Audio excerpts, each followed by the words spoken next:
Okay. Yeah, so that's what's so interesting. So here's my experience of this conversation. So you say things in ways that are very polemic. So like polar. Yes. So you say things in a way that invites me to argue with you Right. and try to prove you wrong. Yeah. Like just the statements that you make. And I can see why people are like inflamed by that. And if I don't try really hard to catch myself, then I will start arguing with you. Right. Why are you smiling right now? Because you're Catch right. myself? Because you're completely right. Then I will start arguing with you. Right. Why are you smiling right now?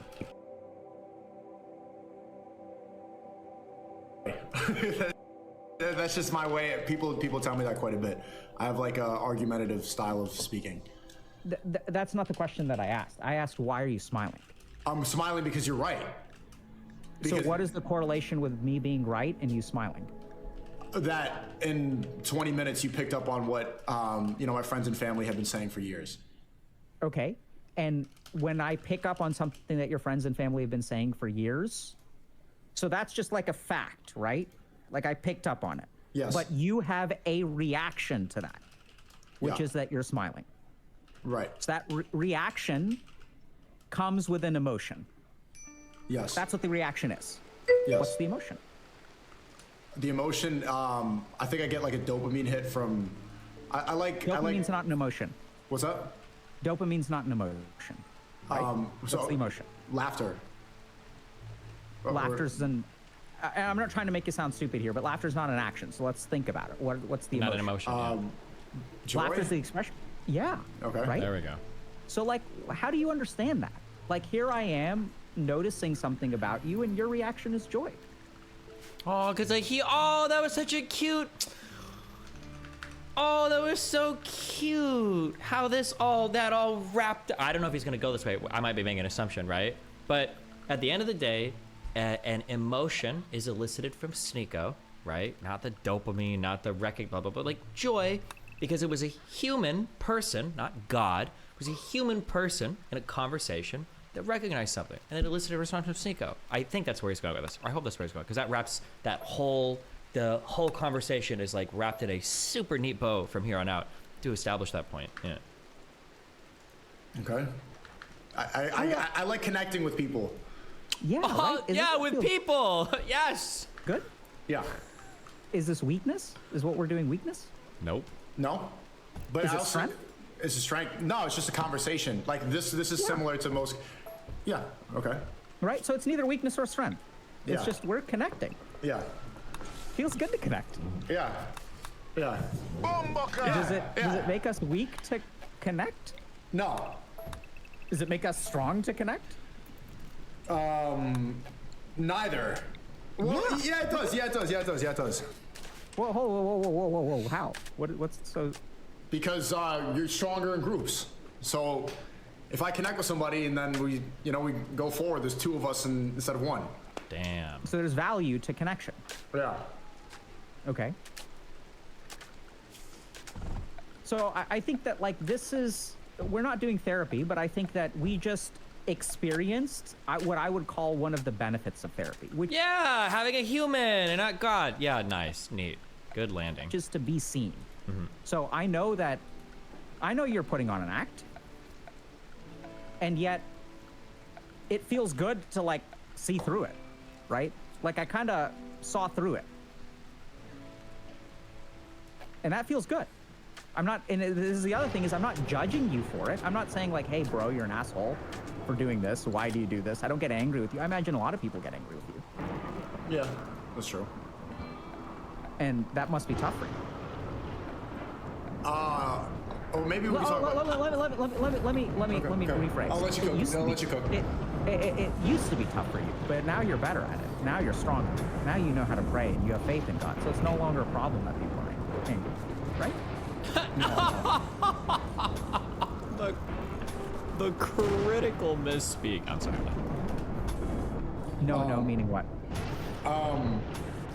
Also, the kind of reason I laugh, I like making people react. I like even if it's laughter, I have the same sort of reaction to when people get upset. I like being able to say stuff and then people go, huh? Or laugh, or like I like having an effect on people. Yeah. So like when I say can like totally- a racial slur and then people, "Huh," like that's really fun for me. how do you understand? So first of all, is that common for many people? I don't think it's as common as, no, I don't think it's that common. Yeah, I'd agree. Maybe everyone likes it a little bit. A little, but I not like as it much as more you. than most people, yeah. Yeah. I How do you think so. understand that? I don't know, it's just always been that way. It's always been that way. Are you interested in understanding it? Yes. Okay, so what? What's that expression? Because now it's like, I'm thinking you're gonna like dig into my past to figure out like why that is. I don't need to. I don't even know the answer. I also, Sneeko is debating, right? And Dr. K is therapizing. I don't want to say he's doing therapy, but like something akin to it. Something that I think is really good. If you want to debate everybody in your life, you could do that. That's fine. But when you are talking to a therapist or somebody that's trying to help you, I think it's really important to just like have an honest conversation and don't ever try to head the therapist off. Like, don't try to be thinking like, fuck, they're asking me this because if I say this, he's gonna fucking say this. And if I say this, then he's gonna fucking do that, right? Don't try to like head off your therapist, right? That's just like, yeah, don't just like open up, think, let them guide the conversation, yeah. Answer. It's just, What's the answer? I'm not going to tell you yet. Huh?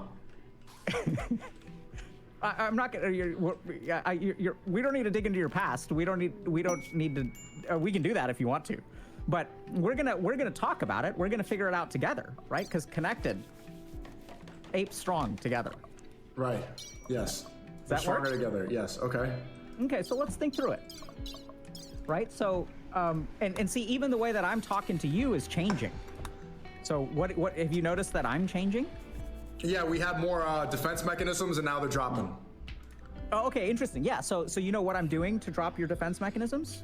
You're saying things to make me feel welcomed and like you're understanding. Yeah. And stuff. what am I saying to you to make you feel welcome?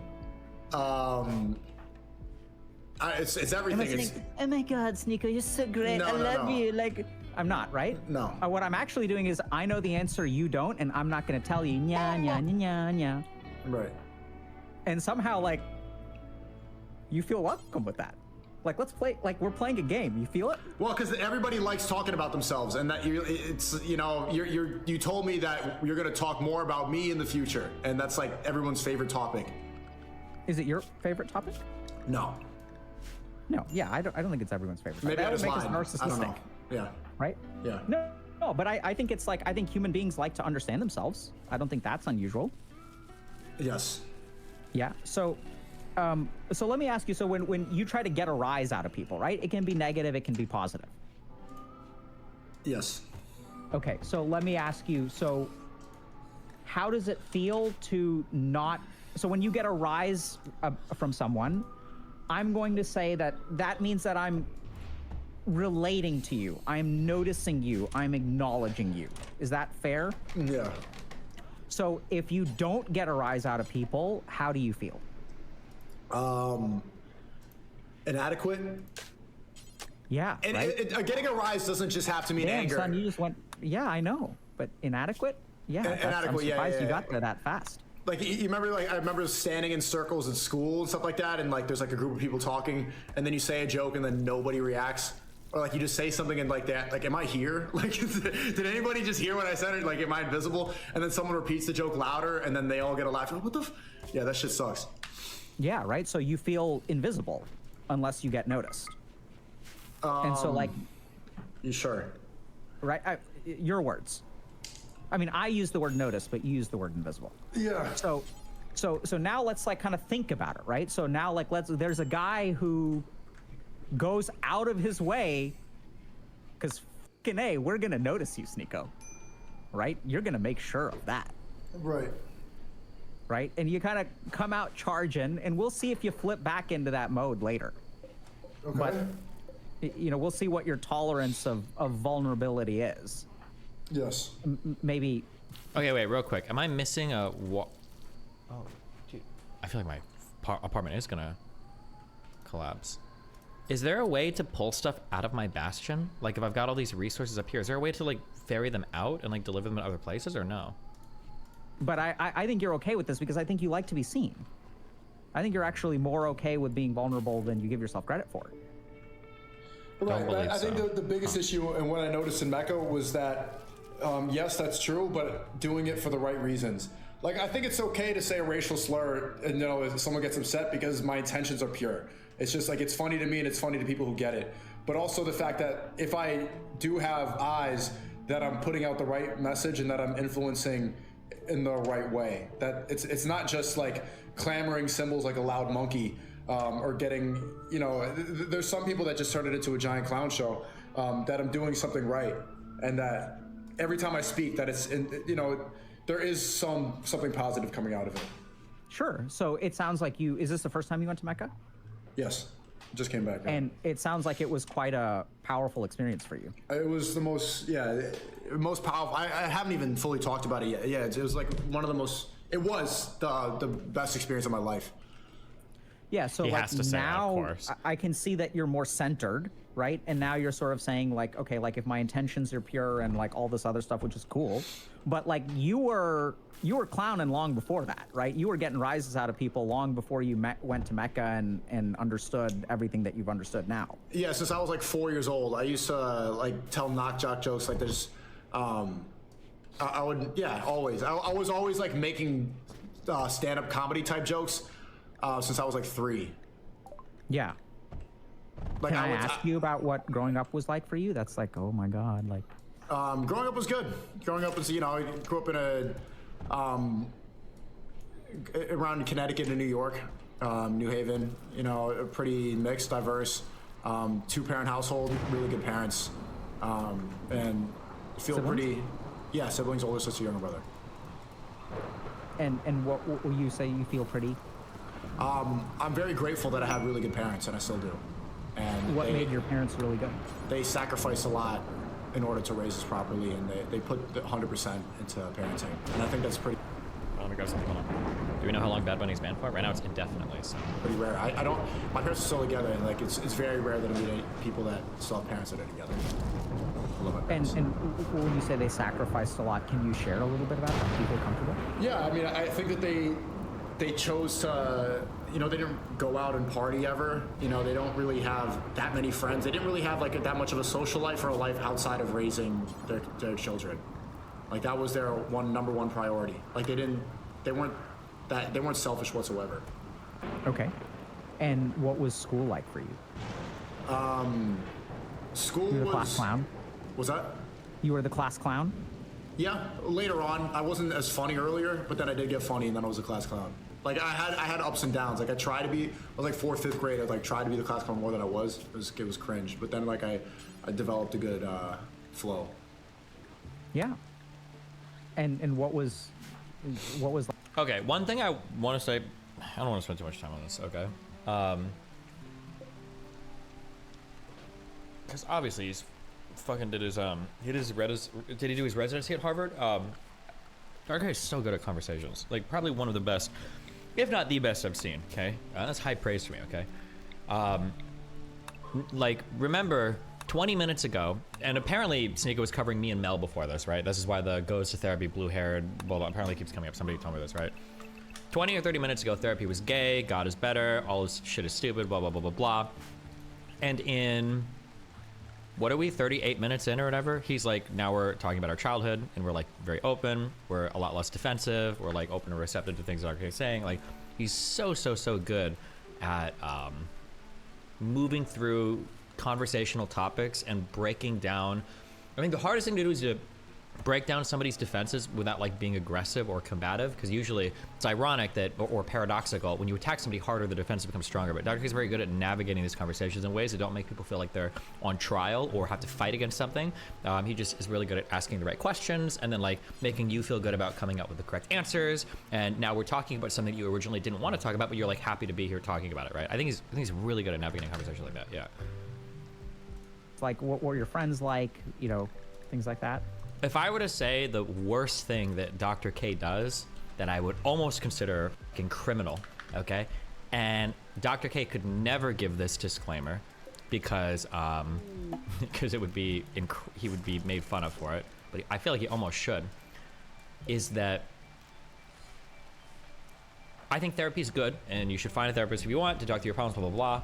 But I almost feel like Dr. K sets an unreasonable standard for what a therapist would sound like. I don't know if I've ever spoken in my entire life to somebody that can establish this much rapport this quickly with this level of pretty personal insight. It's almost unfair, because if you go to a therapist expecting like, oh my God, they're all like Dr. K, they're not. I'm not saying they're bad, but I think it generally takes people quite a bit longer to get to this stage. And yeah, he's very, very, very, very, very good at this.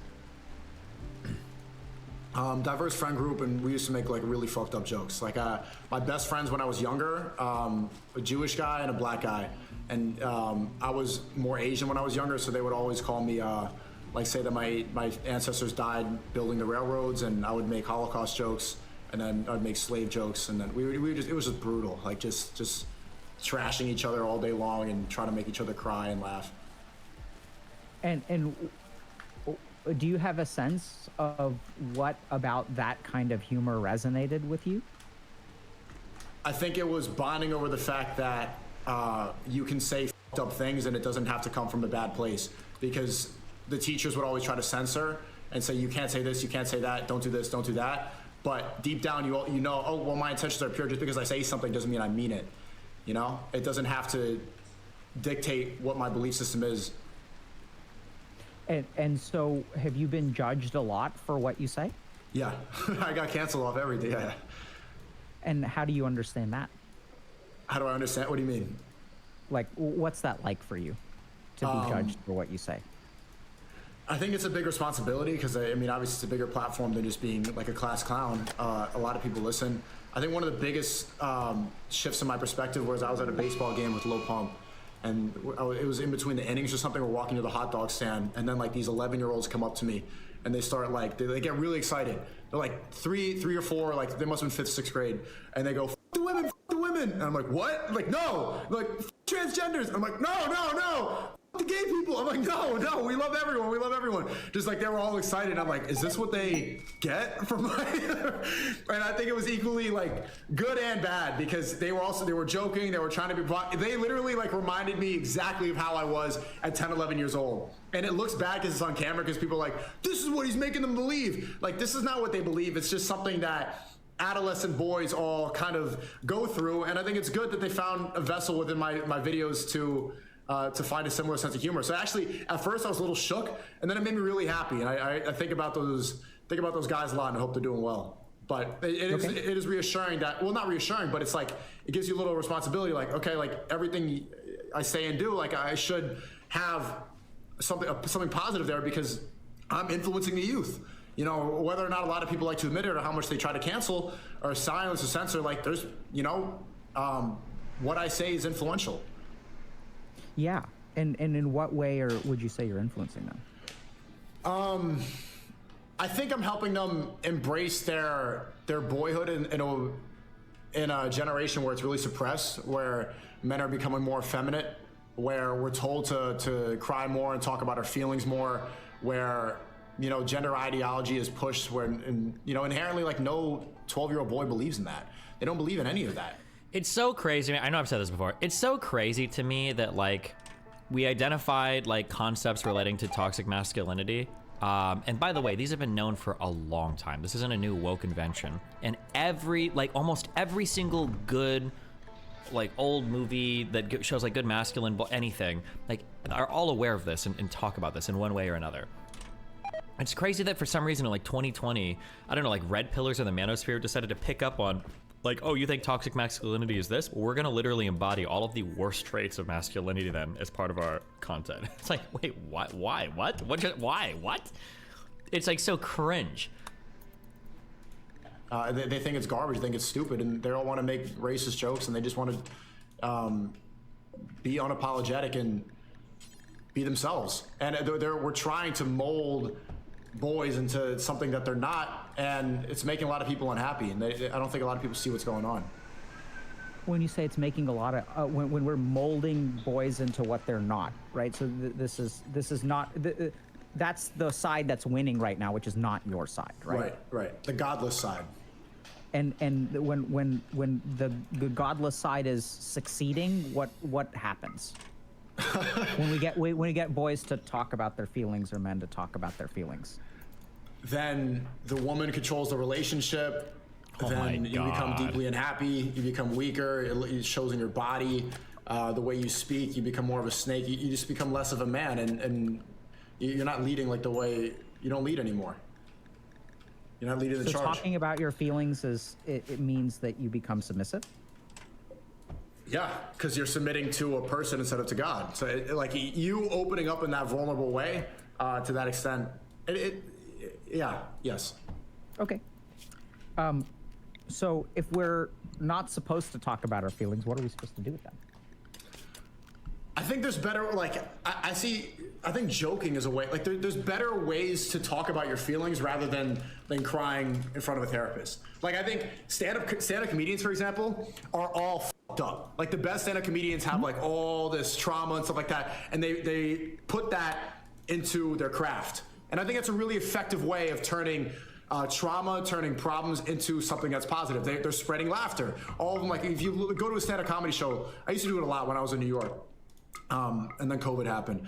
I was standing there and these people are just talking about their parents and their drug addictions and their relationships and just like and then they find like a way to make fun of it instead of feel bad about it. They just kind of like make light of it, and you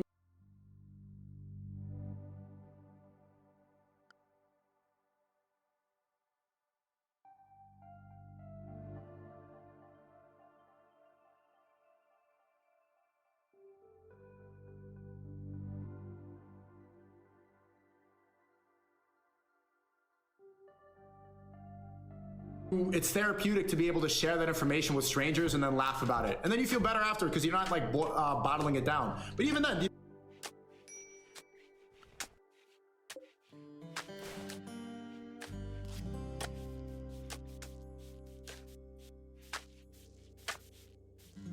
don't just need to do it in stand-up comedy. Like sometimes you'll see like the super jack guy in the gym, and he's deadlifting like 400 pounds. That used to be me. And you're kind of like all that whatever's going on, you're letting it out in the gym. Or when I'm sparring too, like sometimes you get into a mode where you're angry and you're thinking about something that happened, what happened at work, and you just you let it out there, and afterwards you shake hands with the person. You might have a bloody nose. You might have hit you too, and in that moment now you're stronger. You're better at fighting, and you've let it out in a healthy way. So I think there's healthier ways to express negative feelings or channel that energy than therapy. Okay. Can I think for a second? Yeah. Do you have any questions for me, by the way, so far? Have I changed your mind on anything? No. Okay. How long have you been doing this? Look, can I ask you a question about that? Yeah. Are you under the impression that I don't already agree with you about most of what you're saying? I was under that change your- impression. I was under that Yeah. impression, yeah. I mean, is anything that I'm saying... So, like, for example, when you talk about, like, well, let me just toss a couple things out. So I completely agree with you that I think comedy can be very therapeutic. I think exercise can be very therapeutic. I think prayer can be very therapeutic. I think we have tons of scientific studies that support all of those things. We actually know that those are all very effective ways to manage mental health. And I think the other things that we know are that it's not exclusive to that. And in fact, I would say the mind is probably the organ of the body that can benefit from the most diverse kinds of things, as well as the optimal function of the mind requires a diversity of different things to be healthy. The mind actually needs the most balanced diet out of every organ in our body. I think humor, for example, is a very well-documented defense mechanism. When I have patients that I work with, we oftentimes, with the male patients, I will make dick jokes, and we will talk about making dick jokes. And we will even do it very intentionally. And so after we go into a deep part of therapy where we're talking about something raw and real, we will do something called come up for air by making a joke. Sometimes our emotions can lead us in the wrong direction. Agree? Yes. Has that ever happened to you? Not Of me. course. Do you feel comfortable sharing an example about that? To where an emotion led me in the wrong direction? Yeah. Does horny count? Sure. Fucking focusing on women instead of what I'm supposed Men. to do. Happens like on stream all the time. Or fear. I think supplementing using drugs to cope with fear. Stuff like that in the past. Okay, so like, yeah. So I mean, I think that's actually. I love those examples because I think they really speak to. So when we have emotions, so they can be useful, but they can also, like, if we're not in control of them, if we don't really understand where they come from or why they come from a particular place, and we're not able to regulate them, we get into trouble, right? Right. So then,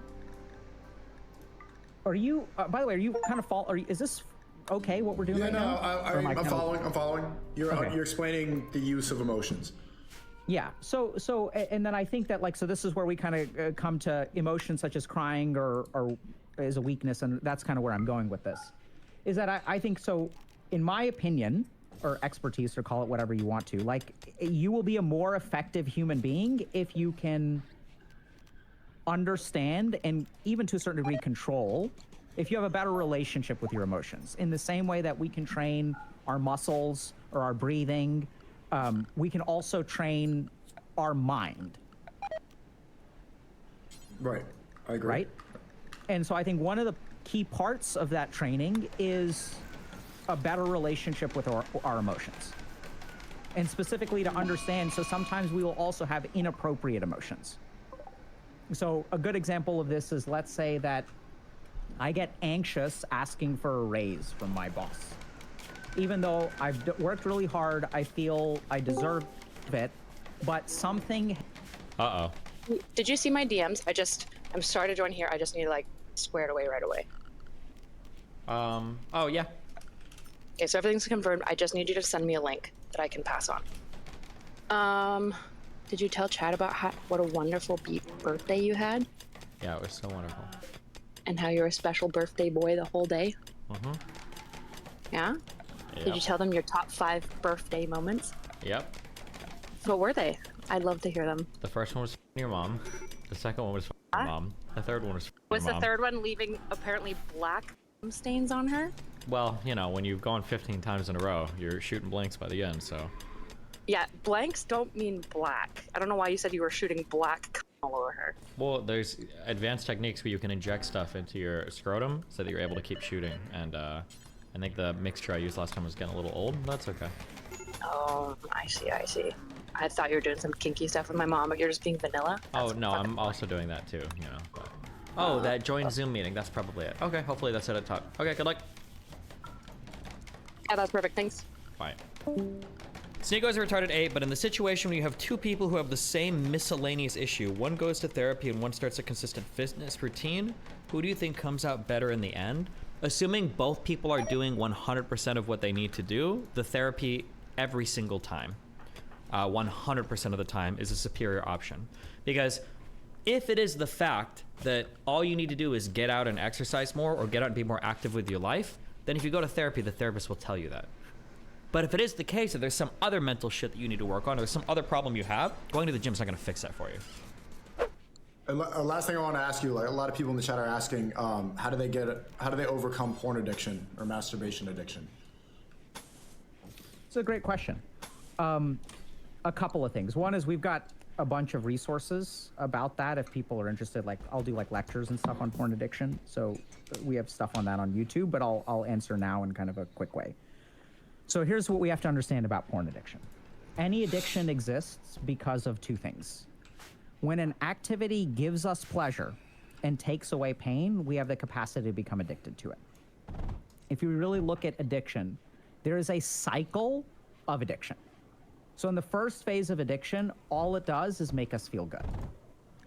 In the second phase of addiction, so let's say like something like smoking or coffee or playing a video game. The first game that you play is fun. The first time you jerk off and you watch porn, it's fantastic, right? There's no downside. Then what happens over time is we develop a tolerance to the positive. So the first cup of coffee that I drink in my life will keep me awake for 24 hours. But if I drink it every way, I develop a tolerance. This is a neuroscientific mechanism. This is also part of the reason that many people will start to watch more hardcore or extreme pornography over time. because they get desensitized or develop a tolerance. So the second phase of addiction is sort of you stop enjoying it.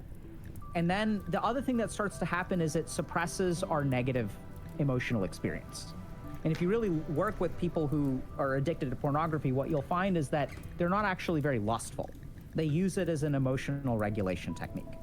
When they feel bored, when they feel sad, when they're trying to keep negative thoughts at bay, oftentimes we're not even aware of it because men are alexithymic, which means that we are colorblind to our internal emotional state. We're so good at ignoring and shoving down our emotions, we're not even aware when we feel them. Careful. So a lot of that porn behavior is actually driven by negative emotions. So the real way to break free of porn addiction is, first of all, you have to do something with, so porn serves a purpose. That's why we get addicted to stuff. We will ruin our lives for an addiction not because the addiction is bad, because it's really good. So a good example of this is I had a patient who was addicted to heroin, getting fired from their job, going through a divorce, on the brink of financial ruin. Kids don't talk to them. And then I was like, bro, don't you just, I don't understand how you don't get this. Heroin is fucking ruining every dimension of your life. Why don't you just stop? And then he turned to me and he was like, well, it's because that every part of my life is falling apart that I can't stop. Heroin is the only time that my life is put together. I'm so curious if this is empirically backed, because this maps onto my understanding of addiction. I remember I used to say that I feel like the problem with drugs is drugs are so good in that if you have the worst life ever and the best life ever, drugs would put both of those people at the exact same place. But the problem is that if your life is awesome, when you stop doing the drugs, you fall a little bit into your normal life. But if your life sucks, that's a huge chasm that you fall into. You go from, I feel so good, to oh my God, what is my day-to-day? Take every statement I say cautiously, okay? But I have a hard time imagining, I can even say myself or anybody else in a really good position, how do you get addicted to heroin? How do you get addicted to these drugs? Even if there's pharmacological explanations for why, if your life is awesome, you're not high anymore, you get a little bit of 7 in your hand, it's okay, but then you're back in your cool life.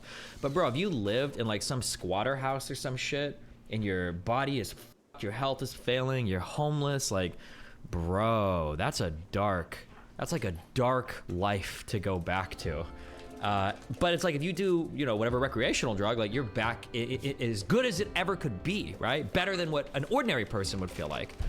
Yeah, I don't know. That's I feel like if you're, this is what I'm saying. I've always said, if you want to do recreational drugs, I think doing recreational drugs as a bonus to your life or a fun thing, I think is fine. I mean, use responsibly, obviously.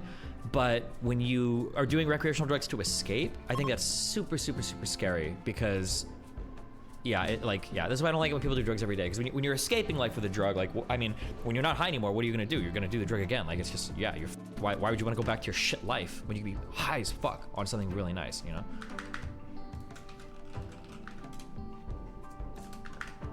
The rest, when I'm not high, everything's falling apart. So for most people who are addicted, there's this. Explain rich Hollywood druggies then. I don't know how good their lives are. Because when I'm projecting my views of partying and everything onto these people. But when I think of a guy in Hollywood addicted to drugs, their lives seem really lonely. They're really rich. They have a hard time. They have a hard time relating to people. Their friends and their relationships are highly transient. I don't know if they can rely on anybody around them or if it's all snakes or shitty agents or, it doesn't seem to be that good to me. But maybe it is. Maybe there are people that enjoy that lifestyle, but that would be my, that'd be my first guess is that these people's lives are actually pretty shitty. But I could be wrong. Maybe there are people that genuinely enjoy that type of lifestyle. I'm not sure. Neuroscientific component, but there's also something underlying that is driving the addiction. So you have to fix that. So whatever insecurity it is, however you manage your emotions. Heroin makes your body physically dependent on it from the first use. You can get addicted to alcohol or other substances that are not physically addicted because you condition your body to become used to it since you are addicted to the feeling, even if your body doesn't develop physical dependence on it. Very, very, very, very, very cautiously saying this. Do your own research. I don't believe that that's true. I think you can become addicted to heroin on the first use, but I don't think using heroin the first time you are developing a physical addiction to it, that like your body needs it at the first time. I don't believe that's true. You can become addicted to a lot of things in the first use, but I don't think that that's the mechanism for heroin. I'm trying to think if, does opiate withdrawal kill you? Or is it just really rough? I don't think opiate withdrawal kills you. It might. I don't remember. I know that benzodiazepine withdrawal will kill you, absolutely. And I know that alcohol withdrawal will kill you, absolutely. I don't think opiate withdrawal will kill you, but I think opiate withdrawal just sucks because, like, bro, that depressive state. Oh my god, I can't even imagine. If the highs on heroin are even remotely similar.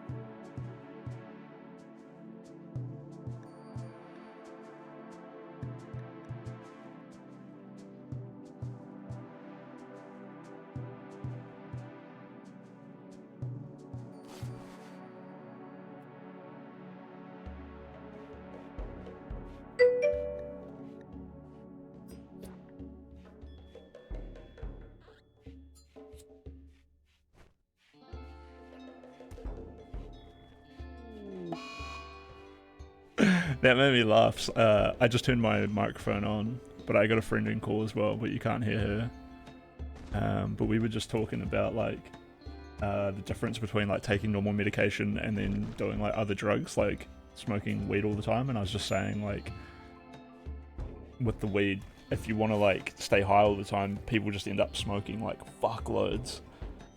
And it's not like it's an addiction, but it's just like a very Moorish drug. And they end up having to like spend a lot of money on it. But we got there because we were talking about whether or not going off heroin kills you.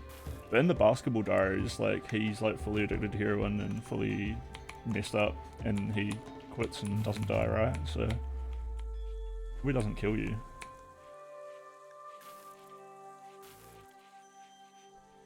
Anyway, we're about to watch the end of Sneako's. I don't know, like, if I'm trying to think of like comparing it to like MDMA. If it's like even remotely similar to that, or if it's as high as that or higher than that, then like coming down off of that is gonna be, it's gonna be brutal, especially if your life sucks. Oh my god. And then living in that like depressive state for a while, it's just like, ugh, yeah, fuck that. Coma those people in Australia. You can metabolize your emotions. You can hit the gym. You can go pray. You can go see a therapist. Those are all very effective. And I think like everything all together is ideal, unless something doesn't work for you, which is totally fair. And so you have to fix what's driving the underlying addiction. And if you look at the science of porn addiction, the number one thing that correlates with having a pornography addiction is a sense of meaninglessness in life. So finding purpose is a very powerful antidote. I've done both MDMA and different opioids. MDMA is like 100 times better. Opioids just make you feel relaxed and really cozy. Is that true? When you say opioids, what kind of opioids are we talking about? Because I have heard people say that like heroin is comparable to MDMA, but like it can be better or more intense. Especially if you're injecting, because the high is instantaneous, probably quite intense. But I don't, I've never heard somebody say, I don't have any experience with opiates either though. And I never took any. I got some pills for my wisdom teeth, but then we did that stream where I was gonna see how long can we suffer through the wisdom teeth pain after getting it removed, but it just wasn't that bad. I never ended up taking them. I think it was like 10 pills of hydrocodone or some shit, which is weaker than, I don't remember all the strength. What is whatever pills I had, it was like 499 parts like ibuprofen, like 1 part being whatever the normal hydrocodone shit or whatever they put in. I don't know. Opiates are a class of downers, as far as I know. Yeah, I believe they are. Yeah, depressants or whatever. Yeah, I don't know. Yeah, I'm not sure. That's good. Opiate addicts are the most boring fucks. Non-social drugs are for actual boring losers.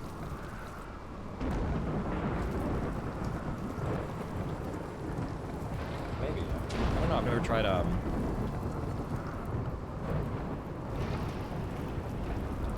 Never tried it before. I know benzos sound boring as fuck. However, for a lot of people, wait, hydrocodone isn't an opiate; it's an opioid. Is there a difference between? I don't know anything about these classes. I don't do them. All right, sorry. 4 minutes of this. To porn addiction. And the simple way to understand that is you have to have a reason to stop watching porn.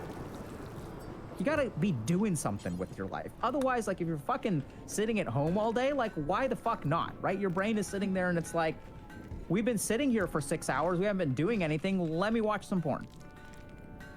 And so you gotta fix whatever it is, you gotta start to get some purpose, do some emotional metabolism, which is the ultimate fuel for the porn addiction. And then there's also a behavioral component of like, you know, reducing your consumption, limiting your consumption, making it so when you have an impulse to watch porn, it isn't so easy. So if you sort of have an impulse to engage in an addictive behavior, if you can create time between the impulse and the access. Yeah, I don't want to say this because I don't know if it's true or not, but I feel like for a lot of people that do some of the downer drugs, I feel like these are people that are just like really anxious all the time in life. And if you're like a very high-strung anxious person, I could understand why doing a benzo or why doing an opiate would be like the best feeling in the world. If you're like always are anxious, or always are high-strung, and then you do a drug and you're just like straight chilling, I can imagine like the breather that drug would feel like. But I'm not a very anxious person generally. Or ever really. I'm pretty chill most of the time, so I just, it feels like it would just be really boring to me, but who knows? Access, that will help a lot. And if you really think about it, people who develop technology understand this. So it used to be that I had to unlock my phone and then open an app in order to like look at cat pictures. But phone developers are getting better and better and better at Face ID, thumbprint, and so now it's easy anytime we have an impulse to access it. And the more time that we delay, the more that our impulse can disappear, or we can start to think, or we can think, okay, I don't have time for this. But like people are getting really, really good at like, I have an impulse, let me gratify it right this second. So you have to work on that too, which is like really limiting how easy it is to access porn. So this is very simple stuff. Like if you've got a Pornhub account, delete it. A log out of whatever, you know, stuff that you have so that it's not easy to access, or delete it all so it's hard to find or whatever. Like you can do all that kind of stuff and it'll help. But I think that usually working with addictions, you got to fix that underlying stuff. And the good news is that the addiction oftentimes melts away on its own if you do the rest of the work. You gotta do the work. You have to do the work. Absolutely, man. I think the last thing that I'll share is that in my experience, therapy is a lot of work. It's not like I mean, it's heavy, dude. It's like lifting, just lifting your emotions and lifting your thoughts, and you know, there's heavy shit down there. It takes It's definitely easier than sparring. God, it's so. How is he like such a child? He thinks like, and I know why he's saying this. Steve thinks that therapy is you go to the therapist's office, you go, oh, my life is so hard, and the therapist's like, true, bro, true facts, go fucking post about it on the gram, and Sneaker's like, that's what therapy is. It's like so cringe. Ugh. Talking about your childhood is talking about your childhood is easier than, you know, physical exhaustion. Man. No, I mean, I think some people are much more comfortable with their body than they are with their emotions. Especially men. Especially men. I was gonna say. Vulnerability is very hard for men because there's ego involved. Like surrendering your ego is really hard. Like I'm not saying that sparring is easy, but I think there's plenty of people who love sparring. Like plenty of people, it's not hard. They live for it. And you know, so I don't agree with the generalization of your statement, but I completely agree that for some people, for me, sparring is harder than talking about my emotions, for sure. So in a sense, I'm proving your point. I think people are different. Does that answer the porn addiction question? It does. It does. Any other thoughts or questions before we wrap up for the day? Thank you. Thank you, man. Thank you. This is a good conversation. I need to like listen to. Yeah. Yeah, your energy has changed over the course of the conversation. I appreciate everything that you put into it. Thanks, man. I appreciate you. I can see that you actually appreciate your attention and focus on this. Yeah, take care, man. Good luck. All right. I hope to see you again And- soon. Yeah, man. Take care. Inshallah. All right. Assalamu Bye. alaikum. Oh my god.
Okay, everybody.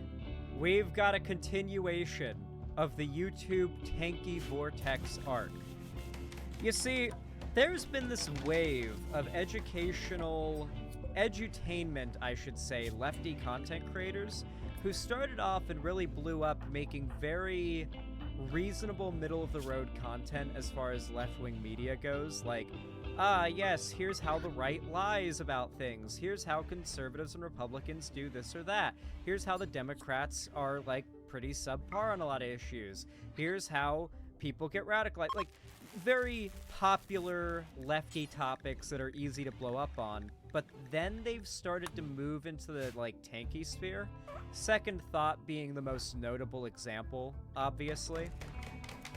Now, if you know anything about these edutainment YouTubers, even as Second Thought himself and a lot of the other figures that are, you know, in that sphere, they tend to post a lot on a platform you've probably heard of called Nebula. Nebula is an edutainment YouTube alternative that a lot of edutainment YouTubers go on, and many of the tanky edutainment channels that have moved from doing, like, good lefty content to, like, like Soviet Union or pro-China or pro-authoritarianism content has also existed on there. For example, one of the videos that I believe this was on Nebula, if I'm not mistaken. If not, it was on YouTube. This is an example of one of Second Thought's posts. We need to talk about, quote, authoritarianism. This is following a scree of him defending China's genocide of Uyghur Muslims, as well as other examples such as his outright defense of Russia's invasion of Ukraine. The Second Thought's a tanky, as are a lot of the figures he throws in with, right? Now here's the thing, though. Recently, Keffals did a big expose on Second Thought, taking down a lot of his tanky talking points, exposing his genocide denial and genocide support, I should say. All that good stuff. And shortly after, Second Thought's podcast called the Deprogram Podcast was banned off of Nebula, the podcast that Second Thought is on. Now, a lot of people right now, such as this person, are blaming it on Keffals, So apparently Keffels pretty much had a hand in getting the deplatform or deprogrammed podcast deplatformed off of Nebula, an educational video site. Remind me again how she isn't a f***ing fed? Now, the interesting thing is that there's no evidence whatsoever that Keffels was responsible for this, other than Keffels covered Second Thought's tanky shit. These are all, of course, tankies that are, you know, calling out Keffels here, if it's not obvious. The thing is, though, there was one other person who called out Second Thought's video and videos and his tanky prior to and after Keffels. That's Ethan Klein. Quote tweeting that tweet I just showed you was Velvet Benoy, who said, "Did you miss when Ethan Klein showed the same clips on his platform that's like 100 times larger? Not that it's even relevant, because ST himself said that it was an internal Nebula thing. Stop pretending Clara is some kind of antichrist for global communism."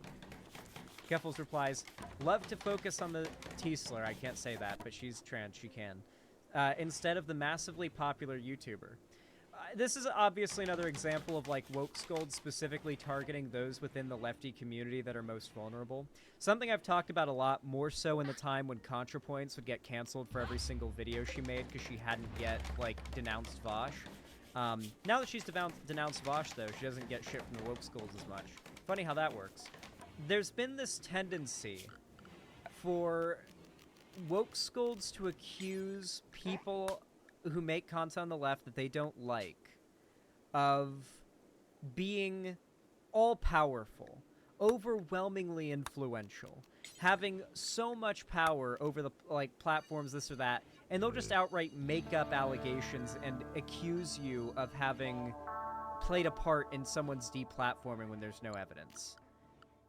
They don't care about the truth. They don't care about making a reasonable assessment of other content creators. They just care about shit-talking, right? And as of late, Keffels has been, like, one of the biggest people to shit on within this sphere for tankies. They really hate her. And, yeah. Xanderhall kind of doesn't know, so what do I do not know? What do I do not know? That's what Thought Slime did to you? Honestly, not too far off, yes. This has been a tendency for woke scolds for quite some time to basically just make up and to get enough tweets, like enough likes in their tweet going that they can create a rumor. People repeat the rumor as if it's truth. People that don't know better. And then once enough people that don't know better are repeating it, then it basically becomes the truth. Do you know how long people still said Xanderhall, isn't that the guy with the sex cult? After that whole drama happened, after that was all debunked? Do you know how many years that would still happen? Like, there's tons of misinfo that I hear repeated from years ago about me that are, like, long debunked, like, bizarre dramas. Because the people who hear those rumors never think to, like, hear the debunking. They just run with it as if it's the truth. And that's what a lot of these types rely on. Keffels responded to the tweet as well, saying, "You can literally just make up anything you want about me and get a shitload of engagement because these people are allergic to doing research before making wild accusations. It's not they're allergic to doing research, it's that they're willing to just lie because they hate you, and they know that the people that follow them that don't know they're a psychotic piece of shit, they just think of them as, like, another lefty account to follow, will take their word at face value." Here's the thing, though. Keffels just 2 days ago put out a video going over all of this, and I'm curious to hear what her thoughts are on it. Let's not delay any further. Let's check it out. So this is going to be a bit of a weird video. So I'm streaming. Her mic's a little weird. I don't know what the... I assume she's about to explain why, but we're gonna be dealing with some leftist audio here, it seems. From my hotel room in Las Vegas where I went to TwitchCon. And unfortunately, the hotel Wi-Fi was so bad that all of the streams that I planned to do, I couldn't. And no matter how bad this trip has been... One day, guys, I will go to TwitchCon or VidCon for the first time. I've just never been invited. Like, the way that it typically works with, like, streamers and content creators going to these events is they, like, get, like another content creator they're friends with is like, "Hey, are you going to TwitchCon or VidCon? You want to meet up there?" And you, like, organize that stuff and you get tickets and all that. But I never, like, even know TwitchCon or VidCon is happening until it's happening and all my friends are posting, like, their photos and stuff on social media. I always end up being the, like, lonely Squidward meme every time these big conventions happen, because I don't know they're happening till right when they happen, and none of my streamer or content creator friends like ask if I'm like gonna meet them there, if I'm gonna be there or anything, so I never know what's happening. In terms of being able to make content while I was out here, what happened to me is nowhere near as bad as what is currently happening to Second Thought. So let's get into that. Well, by the time I find out, it's happening. That's why I mean, like, it's too late. So this was posted to the Deprogram Pod subreddit. If you're unfamiliar with the Deprogram Pod, that's the podcast hosted by Second Thought, Hakeem, and Ugopnik. So the post. You should start being the one who asks. Yeah, but I don't, like, I don't follow Twitch, and, like, YouTube doesn't advertise it well enough that I ever know until it's, like, happening. Like, I would never know on my own. I always forget. Post reads, Second Thought and First Thought just got silently removed from Nebula creator-owned streaming platform. This was because of a short remark he made on the Deprogram livestream last week. As someone who quite likes Nebula, this is fucking disgraceful, especially with some of the other content put on that platform. Nebula still hasn't put out a statement yet. So, it wasn't just Second Thought and First Thought. Deprogram also cut from Nebula. Second Thought cut from Nebula, First Thought cut from Nebula. Here. This is no doubt due to his very overt and public siding with Russia and defense of the invasion of Ukraine, and his accusations that Ukraine is an illegitimate state. That's probably why Nebula's doing this. Nebula's an edutainment platform, and they do seem to have pretty strict guidelines around misinfo, and to be pro-Russia, to be pro-China, to be pro those, like, invasions and genocides, you have to be willing to spread misinfo, something that Second Thought does on those topics quite frequently, and that breaks the TOS of Nebula. Like, if you're going to make content on the education platform, you better be making actually educational content and not state propaganda. Or what people were saying in the comments. So Nah, it's because of what he said about Israel. That wouldn't be surprising either. Tart27 said, what comment? And the OP of the thread responded, he talked about Israel. He casually supported and excused the massacre of Israelis. Ah, that'll do it too. That'll also do it. So just generally across the board, he's like pro-genocide. So he's pro-Hamas, yeah. Israelis being settlers and not having the right to be on Palestinian land, and that Hamas's cause was justified. To which another user responds, so the truth. The response by Nebula so far has been to remove every single post asking for what happened here. So as you can see, what happened to First and Second Thought, post got removed by the moderators. And again, not sure what happened to Second Thought. If he's gone, I'm canceling my subscription, and the moderators are again removing the post. Mao the Wizard was the name of that user. Imagine you're a Redditor, your name is Mao the Wizard, and you're gonna unsub from Nebula, the, like, educational site, if the propaganda channel isn't reinstated. Bring back Second Thought or lose my subscription. And once again, removed. So the context for all of this is that 9 days prior to this happening, someone posted on Nebula, Second Thought is openly stating that all Israelis are non-civilians, and thus their kidnapping and murder is justified. I expect a denunciation of this from Nebula, or I will be canceling my subscription. And let's just play the clip right now to show you what exactly was said. So this is a clip from the Deprogram Pod's live stream. Oh, it's so cringe. How many little cringe references can you notice in the background? Tanky podcasts and tanky, like, media tends to be very LARP. Podcast hosted by Second Thought, Hakeem, and Ugopnik. And here's what Second Thought said on one of their most recent streams. Did the Palestinians actually take civilian hostage, or is that fake news? I don't care. Yeah, the occupiers are not civilians. That is what it comes down to. Like, imagine, if Germany, let's say Germany, to be non-controversial, invaded the United States, and they. So right off the bat, they're saying that all Israelis are occupiers, and thus they simply do not care if they get taken hostage or if they get slaughtered. It's obviously a detest. Also, tons of people that are in Israel are not Israelis. Like, there are tons of American, British, etc. tourists that are, like, pro-Israel, particularly Christians. There are a lot of American Christians who go to Israel, like, as a yearly vacation even. Like, it is not uncommon for the wealthy boomer Christian couple that like, lives down the street to go on their yearly week-long trip to Israel. Like, that's not uncommon at all. So, a lot of the people that are actively in Israel, like presently I'm there, recruiting this guinea are pig. not even Israelis. Eat it. They're like Americans and British citizens and like Canadians and what have I you. think any folks to They're 10. like foreigners That one too. who are there, and yes, they support Israel, but they are bystanders. They are civilians by every measure.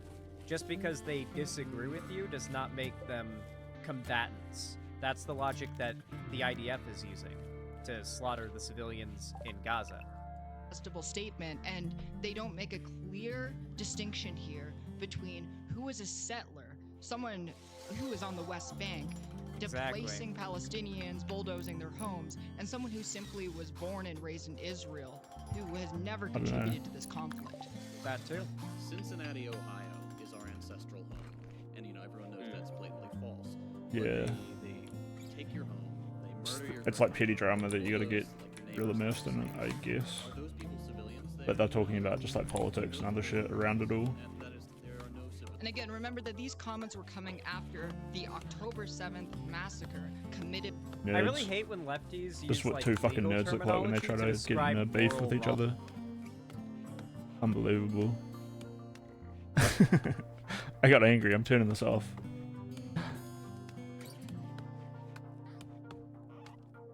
Just get wound up over seeing nothing happen. Some people are just delusional. Sorry, I love these little weightlifting videos, let's watch one. Hi guys, Prozis is having an end of the year sale with 35% off weight loss products. Link in the description. Disagreed, with some even say bar under that a 950 first link in the description. But today I want to talk about the comments on my recent video where I said that a 950 pound raw deadlift on a stiff bar under tested conditions could be the strongest deadlift in history, but a lot of people disagreed, with some even saying that figure 8 straps a deadlift suit and untested conditions would only add about 2% to your deadlift, which I think is absolutely delusional. So today I wanted to have a look at one of the best case studies we have, Hafthor Björnsson. Hafthor currently holds the all-time deadlift world record in strongman, which is 501 kilogram. But these strongman conditions also meant that he was using a suit and straps, and of course a lack of testing for PEDs. But 1.5 years before this, he actually did his best powerlifting competition ever. Thor's best powerlifting performance to date was at the end of 2018, where he was able to deadlift 410 kg as a second attempt, before failing 430 on grip. And while his deadlift wasn't at the level that it was in 2020, in that same year he did pull 474 kg on an elephant bar. So just taking away straps and a suit can already make a huge difference. So just imagine what the impact would be of also introducing a stiff bar and testing for PEDs. Thanks for watching everyone, that was it for today's video, and today's subscriber highlight is Rex, and he has been able to deadlift 200 kg at a body weight under 70 kg. If you enjoy watching...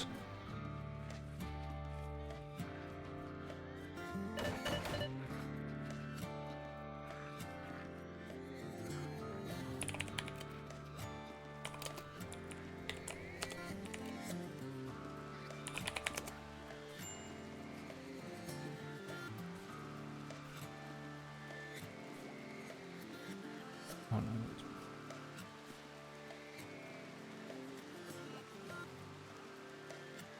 Oh, maybe this is it. The video just looks nicer.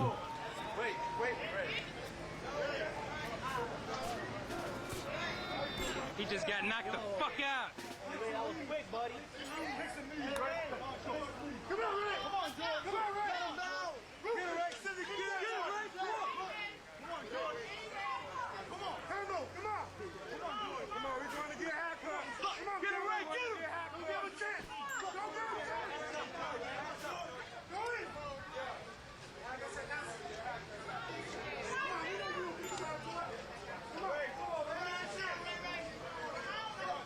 Come on, Ray.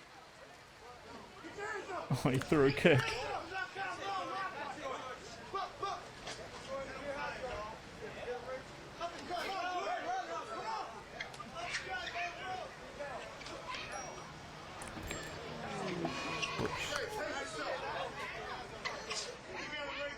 I let my hobbit die. A squirrel killed my hobbit. It's fucked up. Yeah. Elf went to save him, but then I got distracted by the fight video and forgot to heal him. Don't play his game, Ray.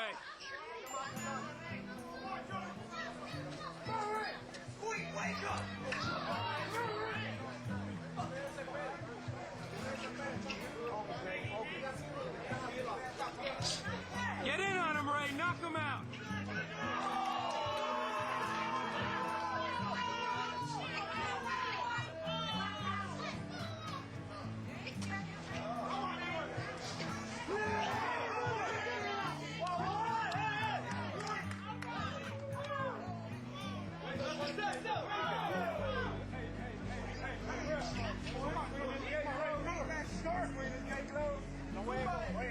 Come on, George. That's it, George. That's it, George.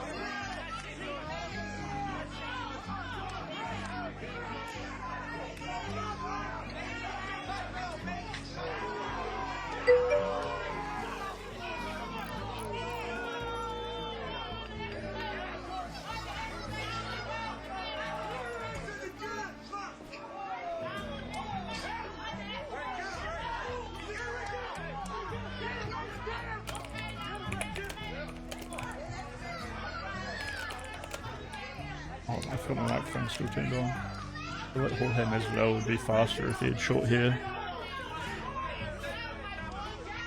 He looks really good there for this part of the fight though. The guy with long hair. He was like kind of standoffish, but then he showed like real good movement there, and then finally like just like cuts loose on him. He started really slow though, and then I get nervous watching it.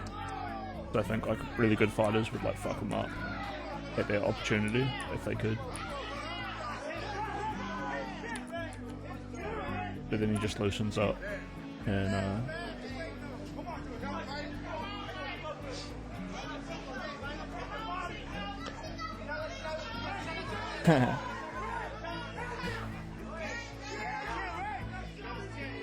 lucky I pause when I speak for like 20 seconds to think about what I'm trying to say because I'm so high. But yeah, the bigger guy, there's another video of him knocking someone out, and he knocks them out real hard, like 30 or 40 seconds into the fight. I'm not saying he's like an amazing fighter or anything, but he is like a huge, big, strong guy that the smaller guy's trying to fight.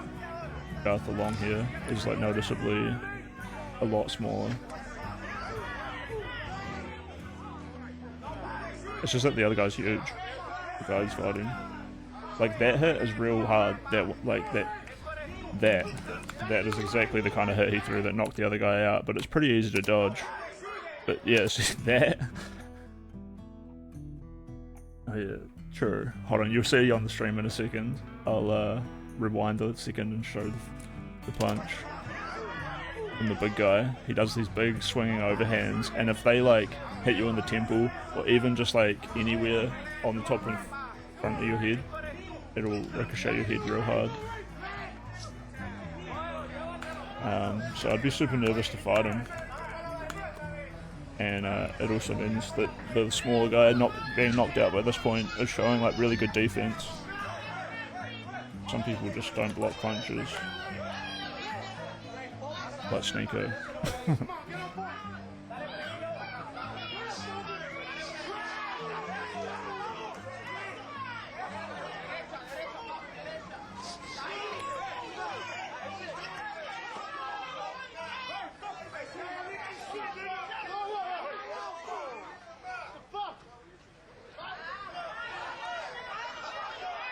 Oh, the big guy doesn't know how to get in, so he's spinning so that he doesn't get punched in the face every time he leans forward.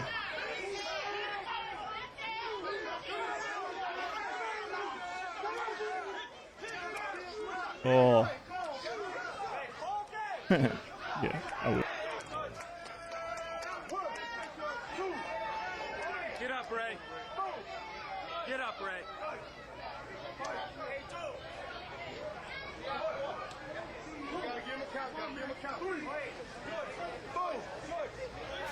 Get up, Ray. 6. Ray, get up, buddy.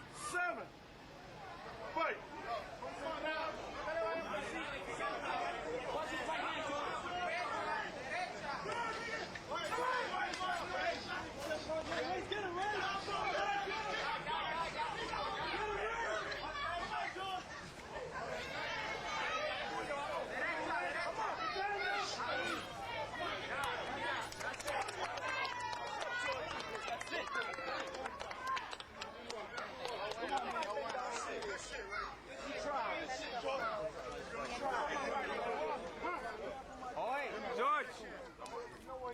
George!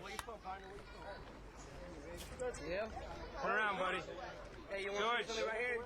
Here, no, can you not go down on him? Pour it on him.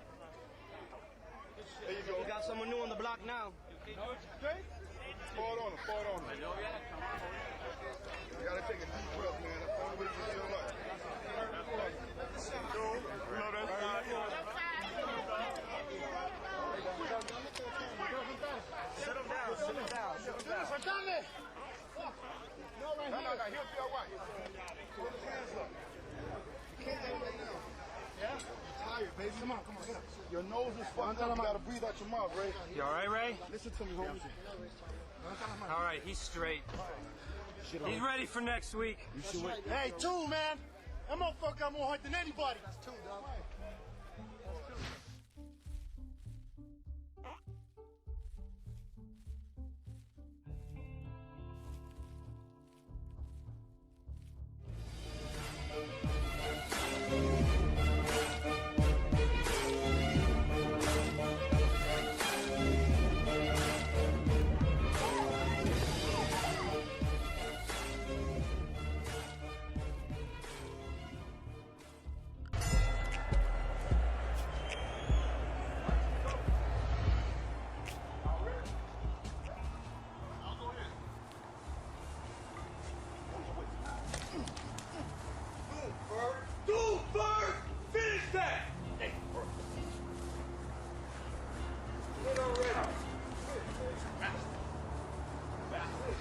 Fuck that, nigga, that's run it!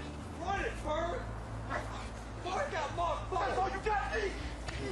Come on, hit me! Nigga, that's all you got! That's all you got, nigga, that's all! Come on!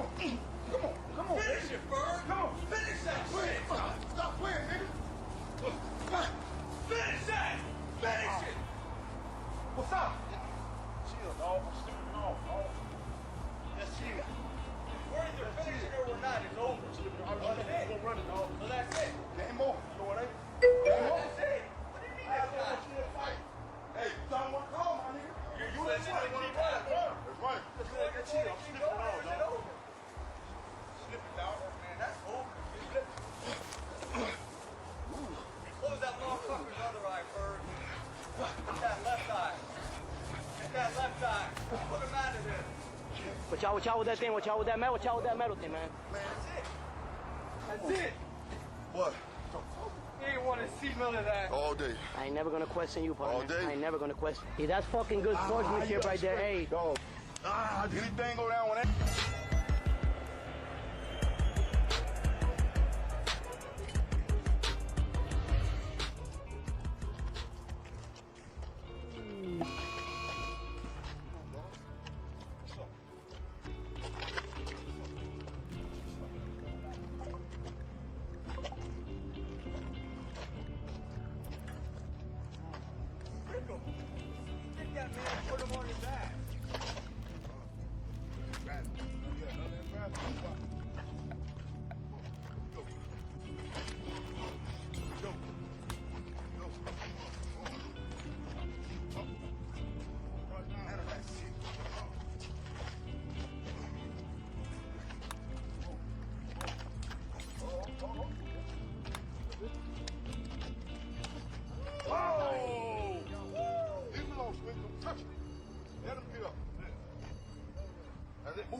Watch out. Let him get up. Leave him.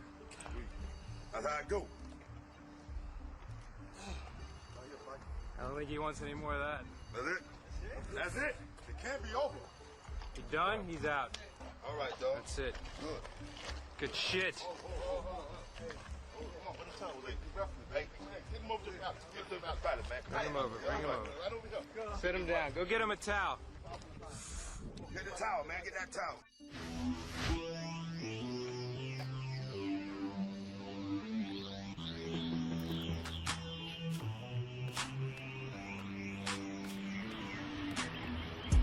Yeah, I got sent for this guy Adrian here. Boy, North Florida, baby. Let's do it.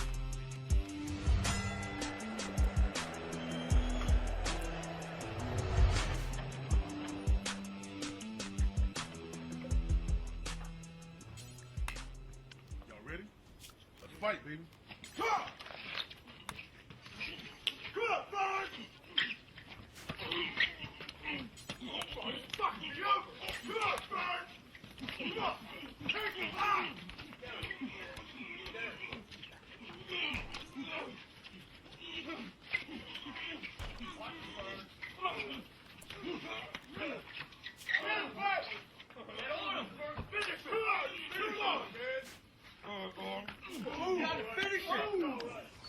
Real fire, baby.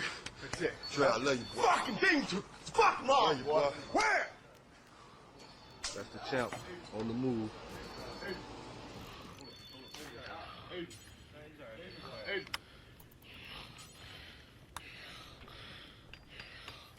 Adrian, wake up, bro. He's alright. He's alright.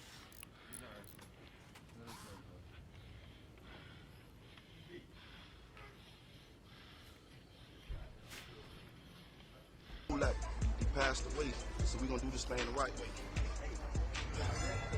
We're gonna do this thing the right way.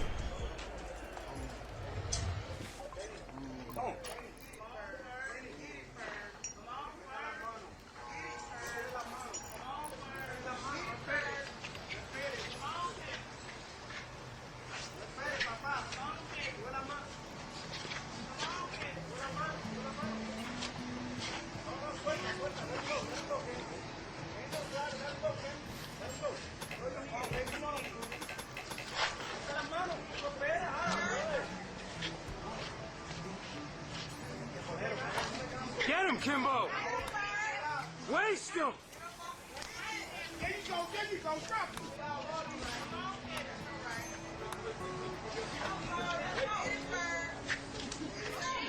Get him, Kimbo! Get him!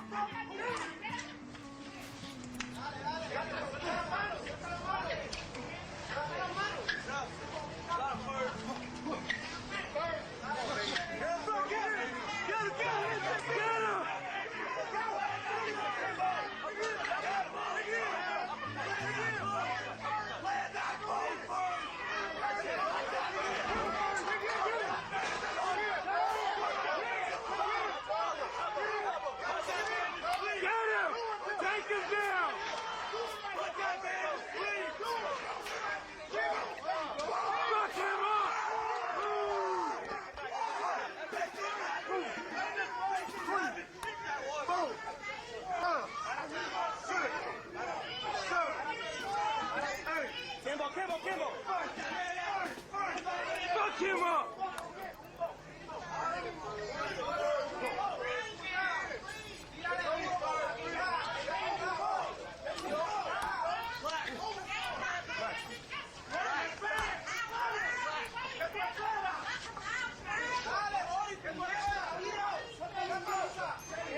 Oh, get him!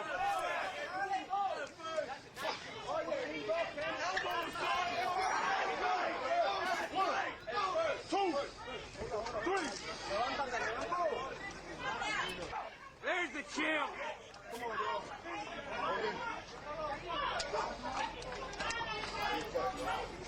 Tremenda pelea, brother. Tremenda pelea, man. Good fight, good fight.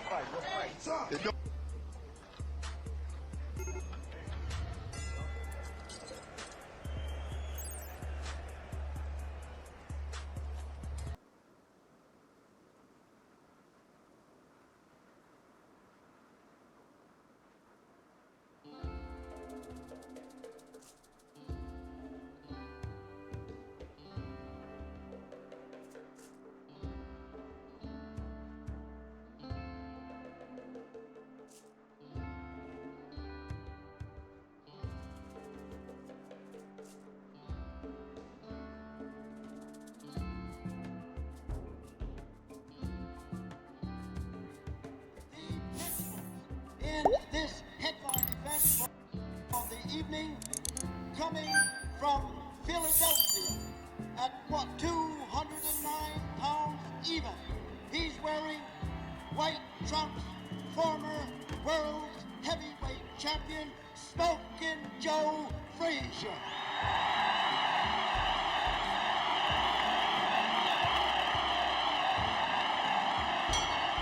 A tremendous hand for Joe. Does he look a little tense to you more than the last fight? Louisville, About the Kentucky, same, I'd say, Van. at 212 pounds. He's wearing white trunks also.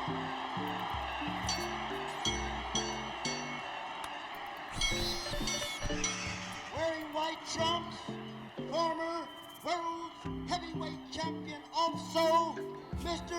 Muhammad Ali.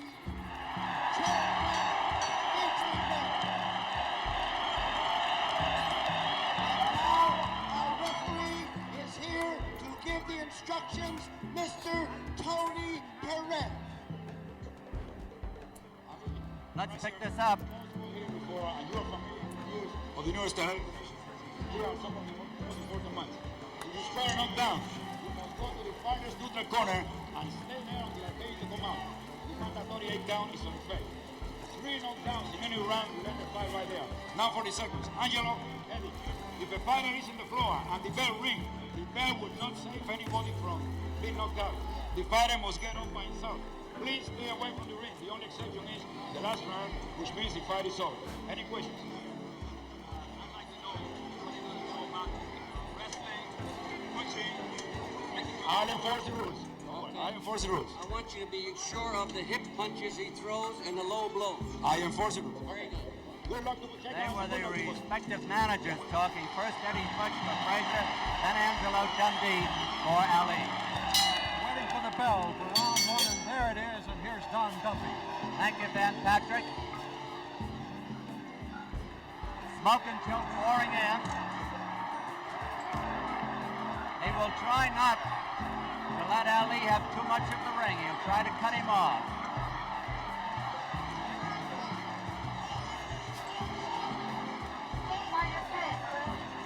Both boys a little bit tense.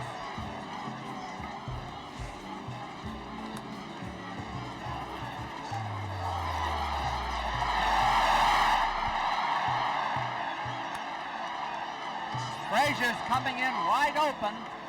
Wide open.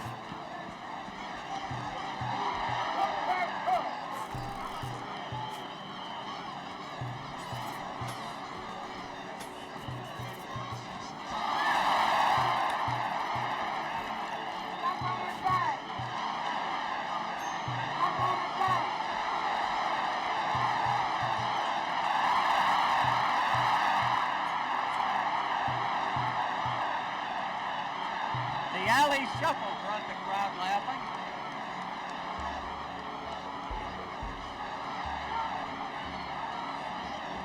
Ali making the clinch.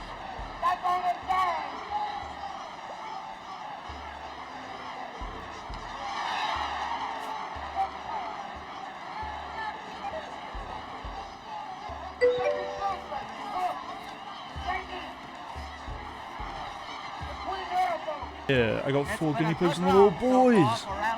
I need 1 boy and 5 girls. Not all boys.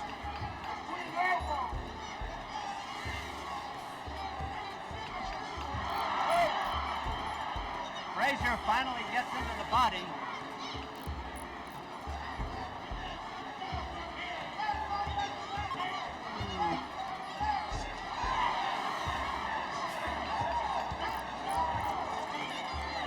Tony Perez gets him apart. Less than a minute to go.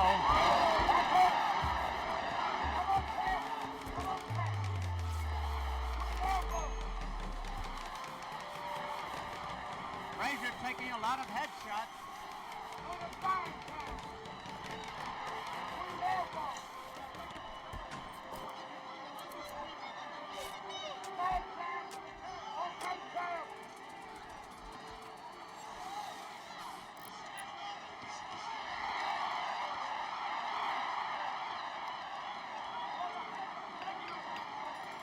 The round almost over.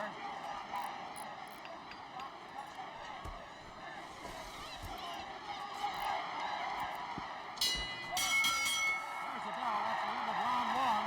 And Ali did at the famous shuffle at the end of the round and goes back to his corner. He's Coming up to round two. loaded with confidence too, isn't he? Oh, yes. That's the old Muhammad Ali before the previous Frazier fight. Frazier is smiling.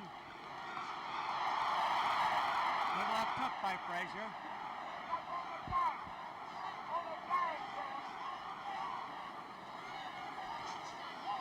I doubt if there'll be any clowning in the corner by Muhammad Ali tonight as it was the last time.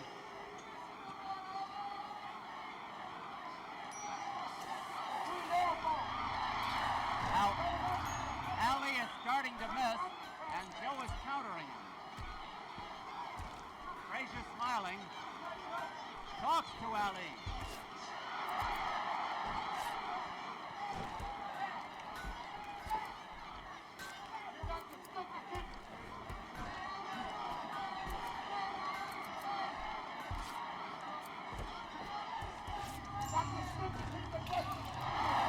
Tremendous left hook.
文字の読み書きはできますか？はい、神殿で習いましたから。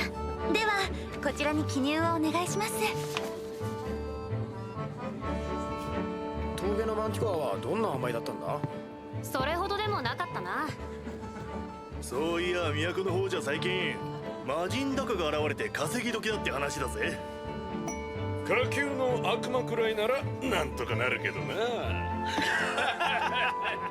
年齢は15歳。職業は神官ですね。はい。成人しましたので冒険者さんのお役に立ちたいと思いまして。ではこれがギルドでの身分証となります。冒険者の等級は10段階。最上位は白金、その次は金ですが、実質在野の最上位は銀等級になっています。あなたは白磁、最も初級の冒険者であることをその身分証が証明します。駆け出しなんですね。はい。何かあった時に身元を照合するのにも使いますから、なくさないように。はい。以上で登録は終わりです。依頼はあちらに貼り出されていますので、等級に見合ったものを選んでください。あるいはベテランの方のパーティーに参加して。なあ、一緒に冒険に来てくれないか？え？君神官だろ？俺のパーティー聖職者がいなくって、だけど急ぎの依頼でせめてもう一人欲しいんだ。頼めないかな？急ぎと言いますと？ゴブリン退治さ。ゴブリンですか？ああ、奴ら村を襲って蓄えや家畜を奪い、挙句に女の子までさらっていったんだ。早く助けてあげないと。皆さん白磁等級ですよね。もう少ししたら他の冒険者の方が来ると思いますが。ゴブリンなんて4人もいれば十分ですよ。なあ、一緒に行こう。さっさとしてよ。わ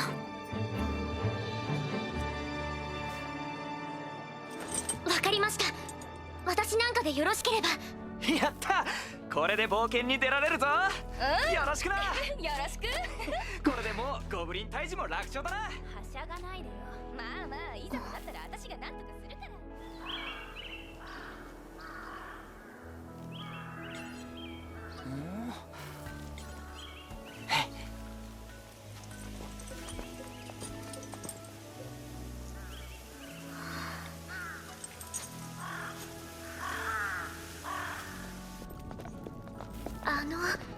大丈夫でしょうか。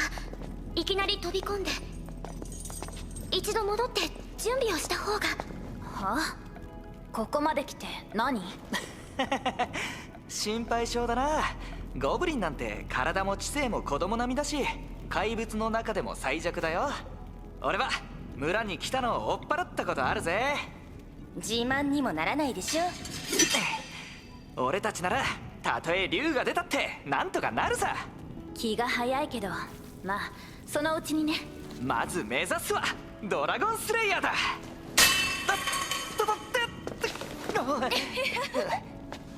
あのバカが切り損ねても私が殴り飛ばしてあげる。心配しなさんな。それに彼女、都の賢者の学院を卒業した魔術師よ。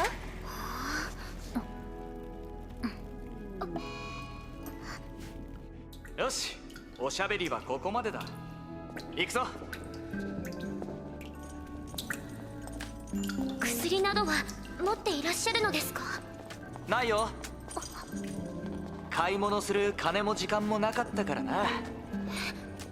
さらわれた女の子が心配だし、もし怪我したって君が治してくれるんだろ。確かに癒しと光の奇跡は授かっています。けどたった3度だけで。待て。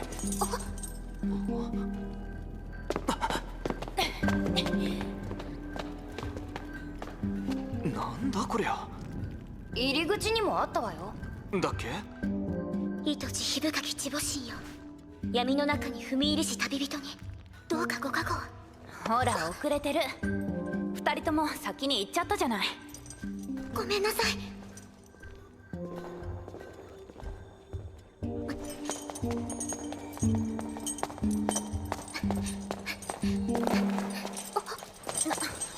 どうしたの？今何か音が。どこから？後ろからですけど。私たちは入り口からまっすぐ進んできたのよ。後ろにいるわけ。ゴブリン！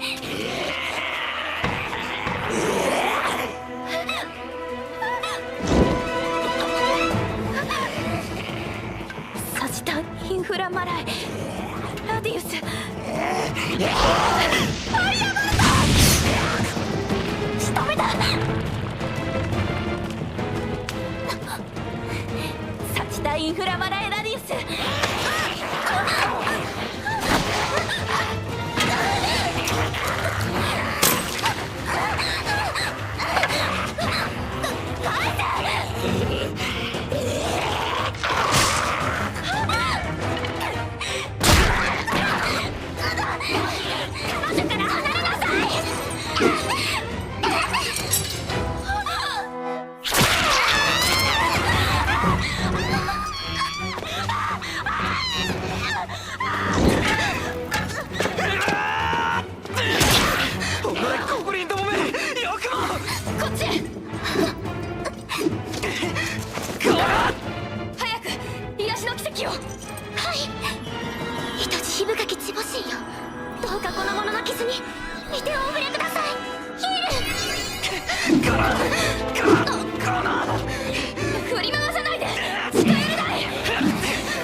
ジャバター！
まず一つ。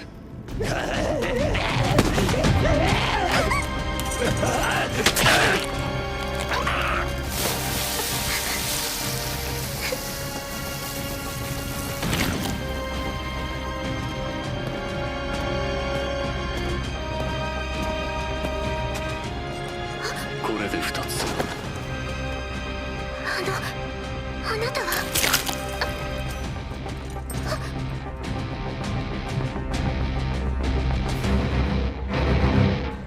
ゴブリンスレイヤー。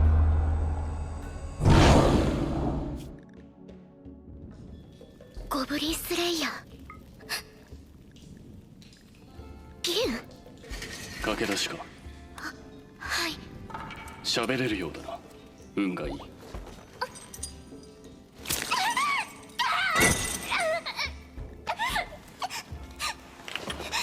飲め。痛みが和らぐ。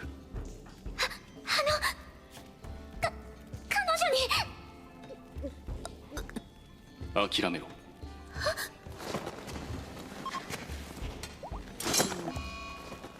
毒だ。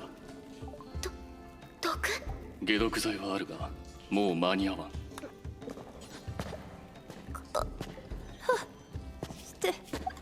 分かった。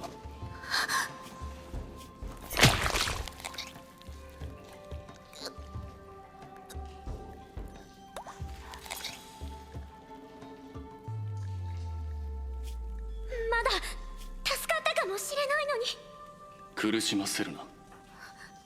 飲め。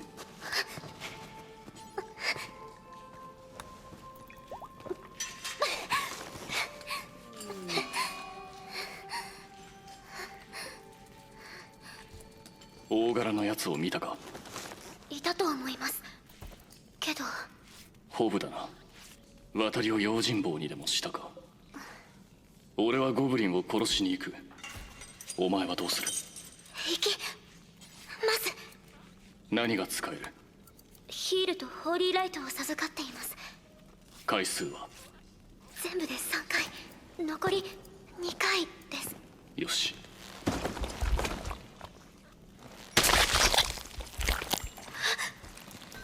何をしてるんですか？匂いを消す必要がある。血の匂いには慣れておけ。はい。8、9。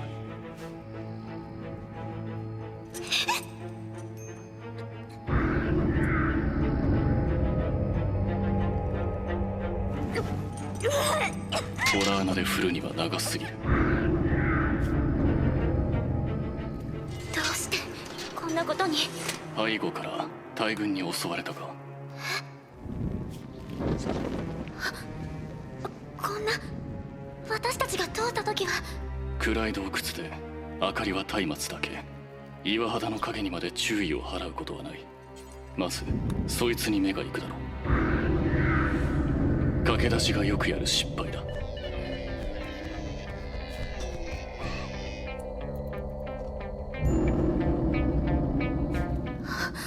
いいか、奴らはバカだが間抜けじゃない。この群れはシャーマンに率いられている。シャーマン？上位種の呪文使いだ。何人で来た？4人です。あと1人は女か。奥に運ばれたようだ。助けないと。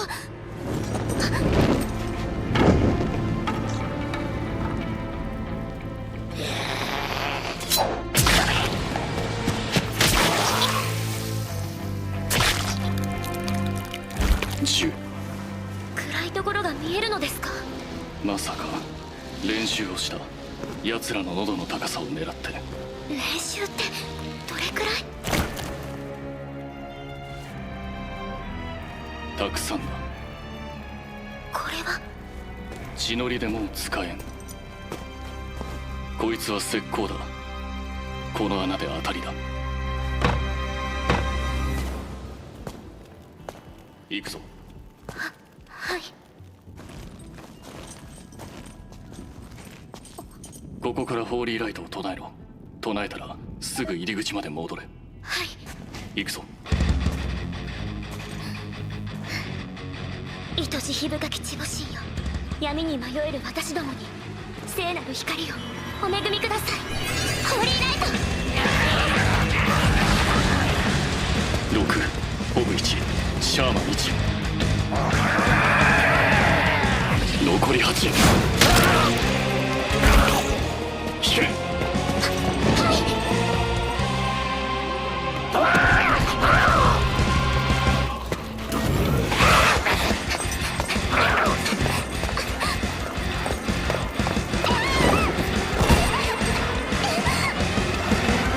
やれ。糸地火深き地母神よ、闇に迷える私どもに聖なる光をお恵みください。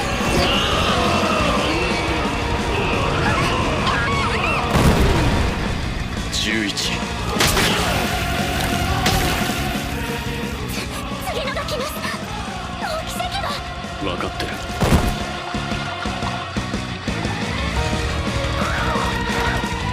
じゃあ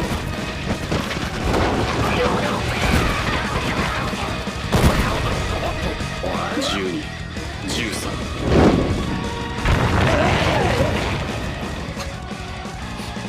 今のは錬金術師から買った燃える水だ。高い割に効果は薄いな。なんかさらわれた人たちが。死体2つ3つれば大して燃え広がらん。死ぬことはない。また乗り込むんですか？いや、連中自分らが待ち伏せされるとは思いもよらんだし。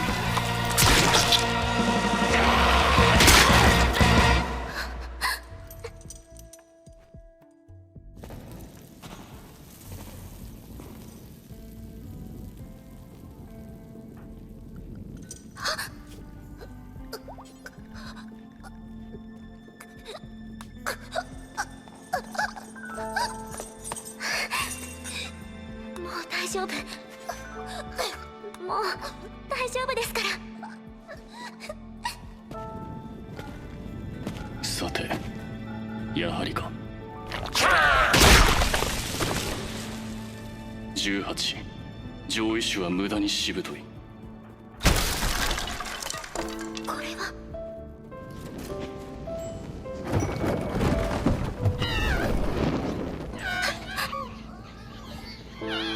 子供？奴らはすぐ増える。もう少し遅ければ50匹ばかりに増えて襲ってきただろう。お前は運が良かったな。殺すんですか？当たり前だ。奴らは恨みを一生忘れん。それに巣穴の生き残りは学習し知恵をつける。生かしておく理由など一つもない。善良なゴブリンがいたとしても。善良なゴブリン探せばいるかもしれん。だが人前に出てこないゴブリンだけがいいゴブリンだ。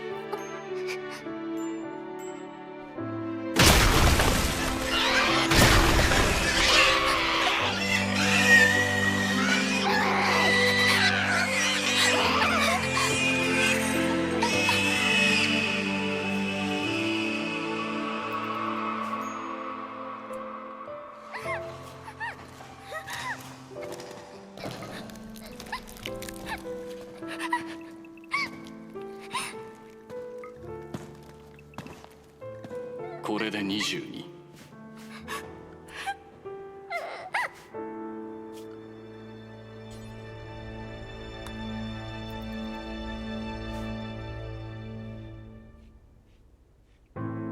よくある話だというゴブリンに村が襲われ娘がさらわれたことも、新米の冒険者たちがゴブリン退治に赴き全滅してしまったことも、助け出された娘たちが慰み者にされたことを儚んで神殿に入ったことも、仲間を失った冒険者が故郷に引きこもったことも、何もかもこの世界ではよくある話だ。本当にそうなのでしょうか。私には分かりません。私に分かっていることは2つだけ。一つは自分がまだ冒険者を続けているということ。もう一つは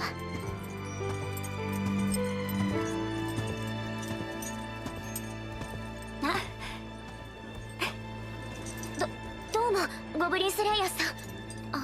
教わった通り防具を買いました。鎖片びらを。そうか。今日もゴブリンだ。来るのか。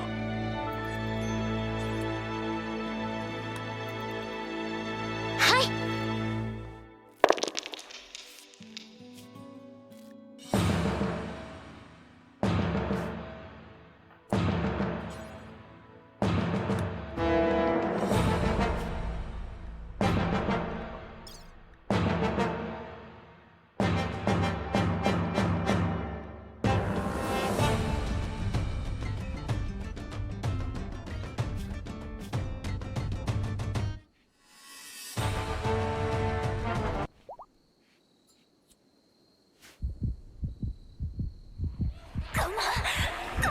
彼女から離れなさい。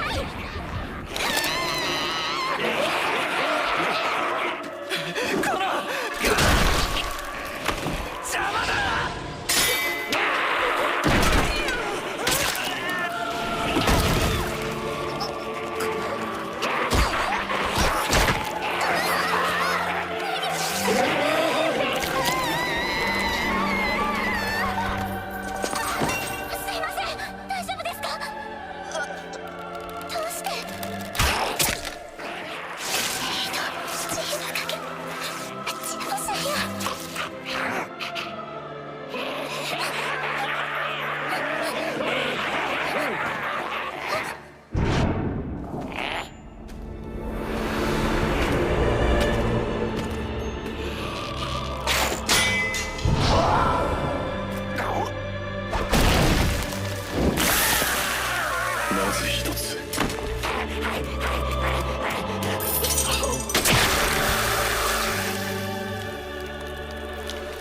これで2つ。あなたは。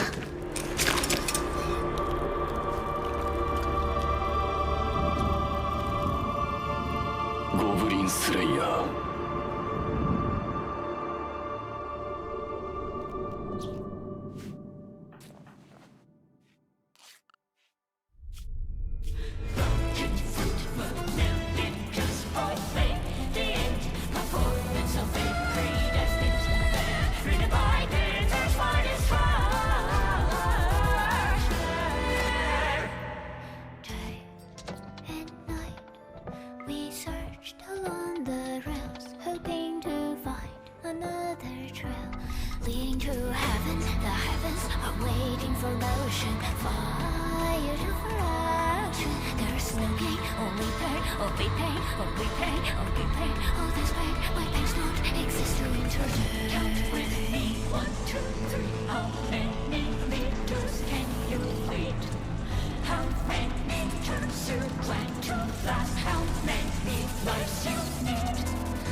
Everything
次15番の人受付までお願いします。依頼だ依頼。下水に声ぐらいが湧いたってよ。武器と防具の準備は順番は暗記したか？ああもちろん。よし行くぞ。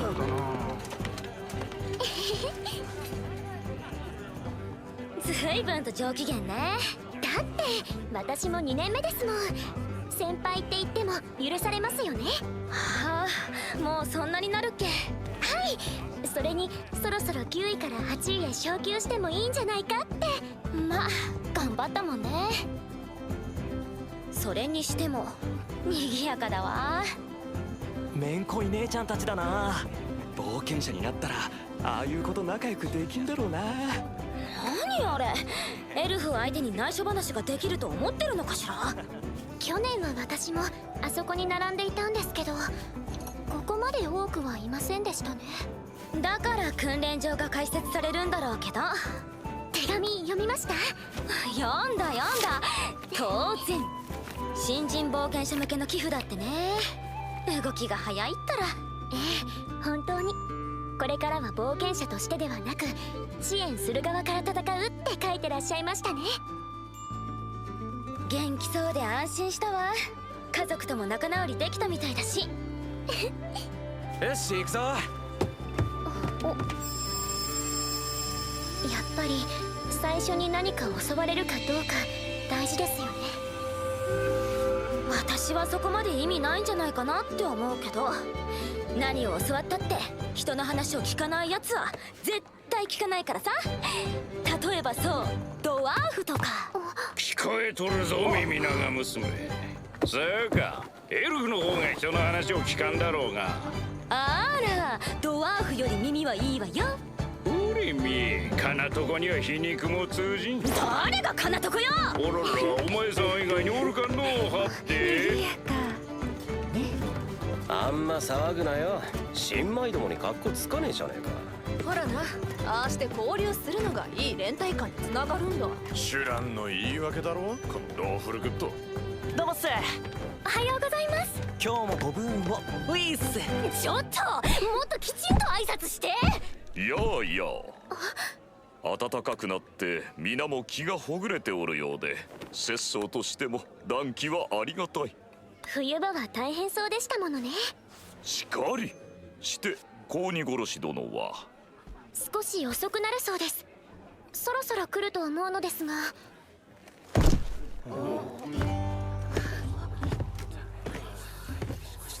なんだ。ゴ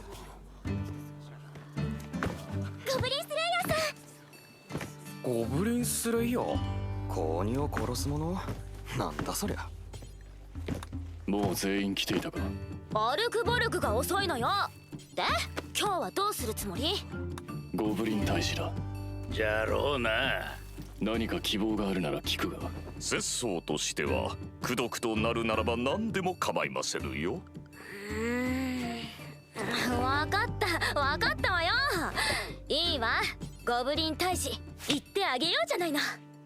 助かる。おお、ゴブリンスレイヤー。またゴブリン退治か？ああ、ゴブリンだ。飽きないね。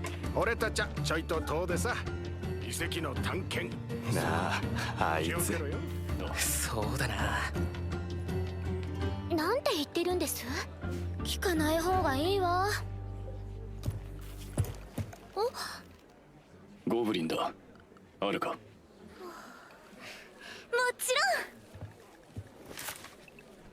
ろん。依頼自体の数が多いようだな。やはり春だからですかね。これでも新人の方々が受諾した後なんですよ。やれそうなのか？受諾済みのものも見せてくれ。お願いできますか？構わん。なあ、ポーションはあった方が。でも金がな。この順番で一通り回る。はい、わかりました。あとポーションなどは。ヒール、アンチ童貞、スタミナ6本ずつ頼む。はい。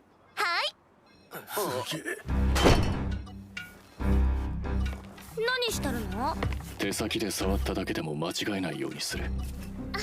私手伝います。頼む。もうらいい。耳長娘よ、もうちくっと遠慮を持たんか。あら、私はドワーフほど意地汚くないわよ。別に構わんが。そうもいかん。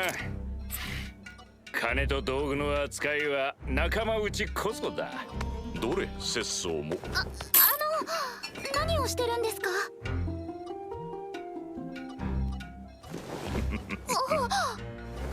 ポーションをですな、取り出す時に間違わぬよう印をつけておるのです。印を？使う前に逐一確認できるとも限りませんからな。なるほど。言っておくが、何でもかんでも印をつけても覚えきれんぞ。やだな、そんなことしませんって。とっさに使いそうなものだけにしておけ。あとゴブリンには気をつけろ。最初はネズミでも退治することだ。はい、わかりました。彼ら生き残るといいですな。わかるものか。ゴブリンスレイヤーさん、これ。ああ、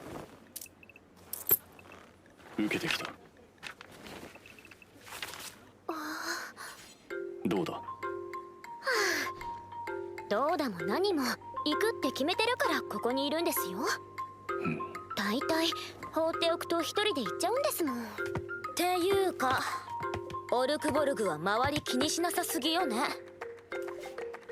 ぐちゃぐちゃ好き勝手に言われてなんとも思わないの？思わん。そもそも連中が俺に何を期待しているのかまるでわからん。それ髪切り丸よ。ゴブリン退治じゃら。違いありませぬな。おい、邪魔だ。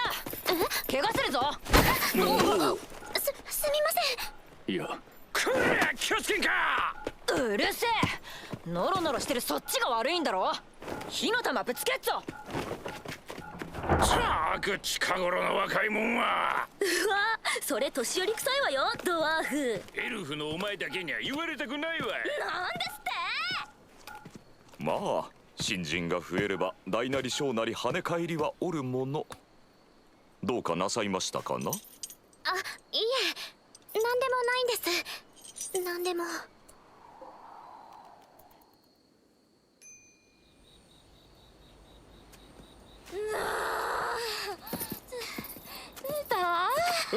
着いたぞ耳長娘。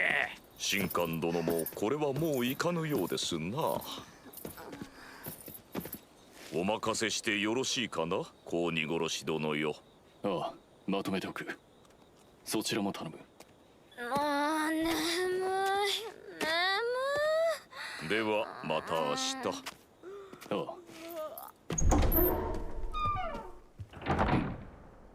あ、明かりだけ。ゴブリンか。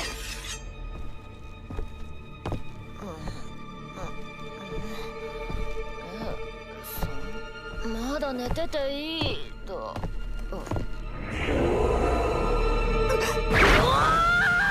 ゴブリンではなかったか。ゴブリンスレイヤーさん、寝てませんよ。寝てませんからね。それでどうでした？今回は数も多くなりましたよね。ああ、ゴブリンがいた。何匹いましたか？ああ、1件ずつお願いします。1件目は34匹、それと10足らず。10足らず？潜って捕虜を助け巣穴を沈めた。確認した死体は34匹、残りは10もいまい。ああ、2件目はどうです？ゴブリンがいた。数は20と3匹。煙でいぶして出てきたところを天井を崩して潰した。残った者は攻撃し1匹ずつ殺した。武器は死んだゴブリンのものを使用した。やめろ。だよ、ゴブリンなんて大したことないったって。念のため予習ぐらいは。よくない。覚書がゴブリンに奪われてみろ。ことだ。あんたゴブリンスレイヤーってやつか。そう呼ばれている。だったら俺にゴブリンの殺し方を教えろよ。ダメだ。なんで？襲われるまで行動に移さないのなら襲わったところで何も変わらん。遅くまですまん。助かった。いえいえ、いつもお疲れ様です。あ、報酬は？当分にして俺の分だけ今もらおう。はーい。この間登録したばかりのパーティーがいたろう。レイヤーの娘のいた。ああ、大丈夫。ネズミ退治でちょっとかじられたみたいですけどね。毒消し持ってましたから。そうか。安心しました？ああ。誰だ？冒険者として登録したばかりの子で、一人でゴブリン退治をしたいそうです。単独か。馬鹿げてる。おい、部屋はあるのか？関係ねえだろ。そうか。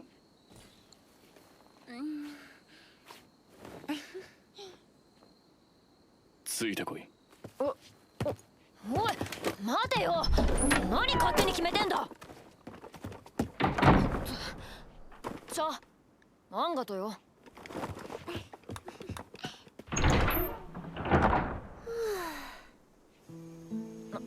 なんだよ。おい、俺をどこに連れてこうってんだ。来ればわかる。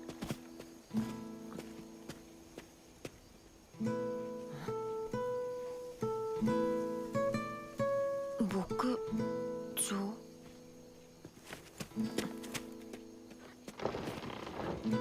あ、帰ってきた。おかえりなさい。ああ、ただいま。今回は結構かかったね。どうだった？怪我とかは？誰？この子。俺は冒険者だ。新人だ。宿がないらしい。ありゃ、そうなの？そっかそっか。私は別にいいよ。すまん。助かる。いいって。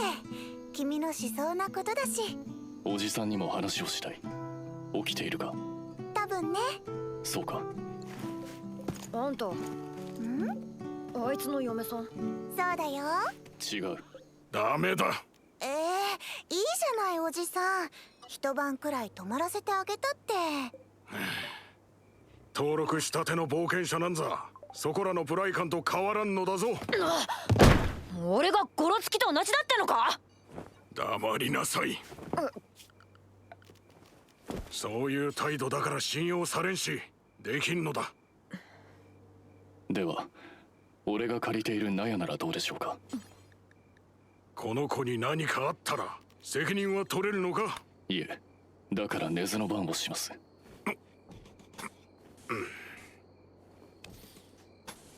おじさん。分かった。構わん。その代わりちゃんと寝なさい。冒険者は体が資本なのだから。はい。ありがとうございます。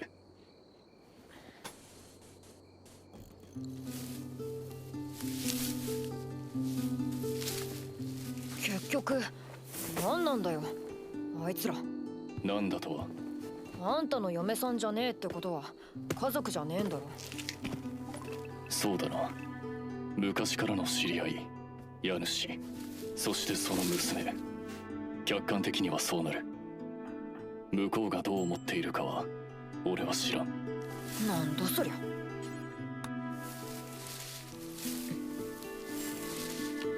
あんたは寝ないのか？俺は片目を開けたままでも眠れる。ゴブリンが来た時の備えだ。なんだそりゃ。ゴブリンを殺したいならこれぐらいはしろ。必要ねえだろそんなの。そうか。そう思うならそれでいい。出ろ。明日朝食の後でギルドまで送ってやる。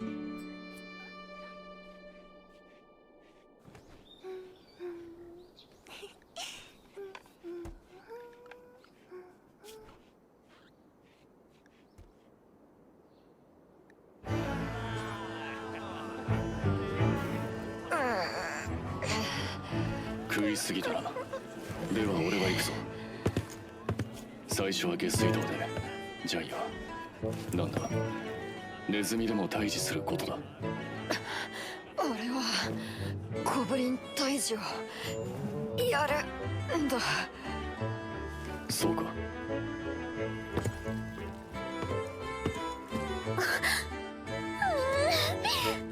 ゴブリンスレイヤーさん、どうした？昇級の話があったらしいんだけどね。なんでも私貢献が足りてないんじゃないかって。致し方ありますまい。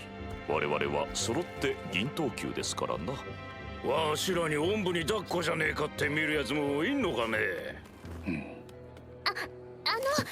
気にしないでくださいね。きっと頑張れば認めてもらえると思いますし。ねえ、等級が問題なら白磁と黒曜だけで冒険させればいいんじゃない？確かにの。そうだ、土手の形を見せりゃいい。それってつまり皆さん以外と冒険するということですか？そうだな。悪いことではあるまい。決まりね。適当に白磁の子を探して。いくら光栄だからっておどおどビクビクしてるやつに昇級なんかできるもんか。おどおどなんかしてません。どうだか困ってる時は神様神様って言って震えてるだけなんだろ。そんなことないです。私だっていろいろ。他人を値踏みするということは値踏みされても仕方ありませんぞ。なんだよ。一人の神官をあざけるのは100万の神官をあざけると同意ですからな。なんだあのガキ、ほっとけよ。水と食料なしで荒野に放り出されたことがないのね。死にかけて生き残れたらわかるだろう。ちょっとあんた、今の言葉もっぺん私の目をよーく見て言ってごらんなさい。おいバカやめろ。ネズミ退治に行くぞ。俺だって冒険者だ。ゴブリンぐらいなんでもねえ。それがなんだ、ゴブリンスレイヤーだ。メモは取るな。ゴブリン退治の秘訣は教えない。ネズミでも殺してろ。ふざけんな。俺はゴブリンをぶっ殺すんだ。オルクボルグン弟？違う。俺にいたのは姉だけだ。そうで、誰あの子？新人だ。魔術師らしい。話は聞かせてもらったぞ。すまん。あんたなんだよ、関係ないじゃねえか。まあ聞け少年、私にいい考えがあるぞ。お前ゴブリン退治をやってみせろ。望むところだ。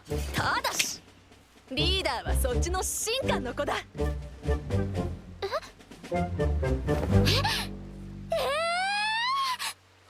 歪んで消えてゆくよ。霞がかる空に月が鳴く。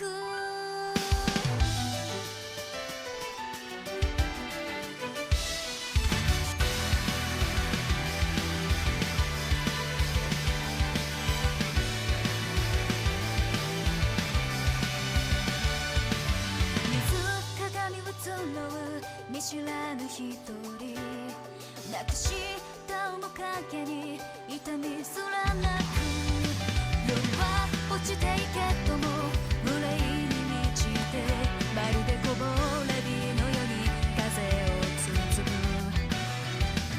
全ては巡り、光は歌い、空を仰いだ。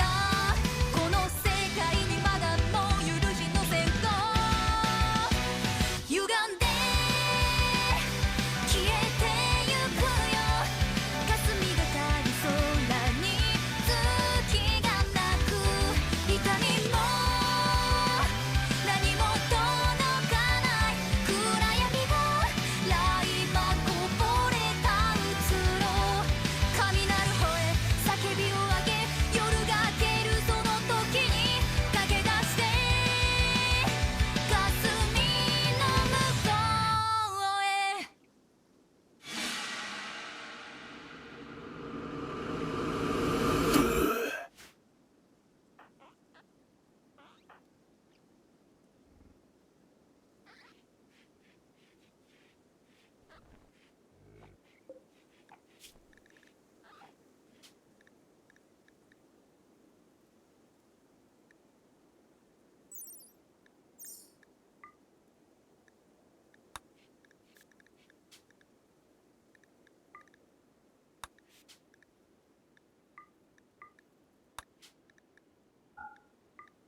Next episode is 5 minutes away.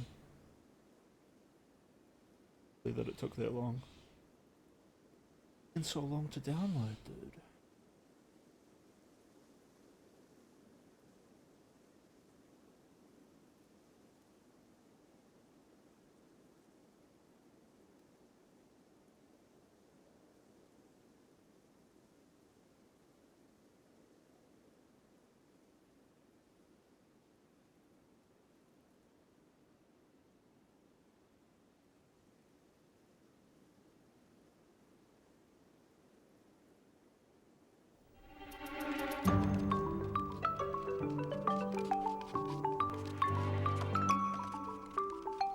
I want to be a dancer.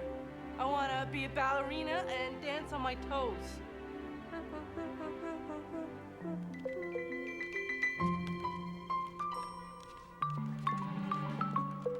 I want to drive an 18-wheeler with a load of eggs in the back.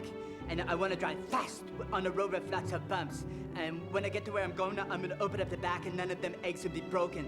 And then my dad will be proud and Miss Killian will be pleased. And then I can take out girls. And they won't even care about my damn legs or my damn head because I will be a big shot.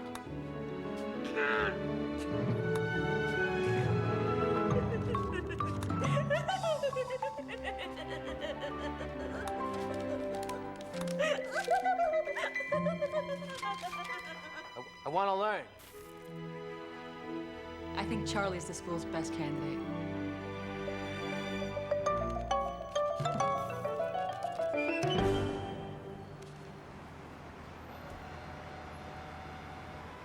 Hey, Charlie! Hurry up with that flour! I'm coming, Ollie. Tell me how many bags. Hey, Charlie, do me a favor. Just a sec, I gotta give you this flour to Oliver. I only need you for a second, Charlie. Hey, Frank, give me here. I need you to pick up that bread pan it dropped on the floor. Just let me put these bags down. Hey, Mr. Donner always told you not to carry more than you're able. If you think you can handle that load, surely you can pick up a bread pan. Hey, Charlie, I need the flour. Just a sec. Come on, Charlie. What's up? Okay, Gimpy.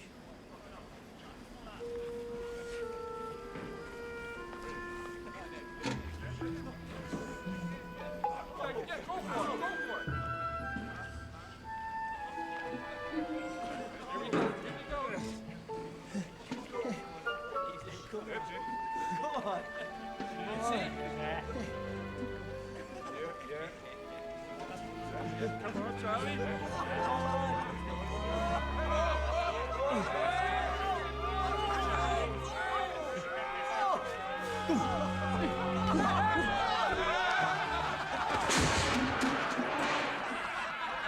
What'd I tell you, Charlie? You're beautiful, Charlie. Boy, I sure pulled a Charlie Gordon. Oh, you sure did. You guys.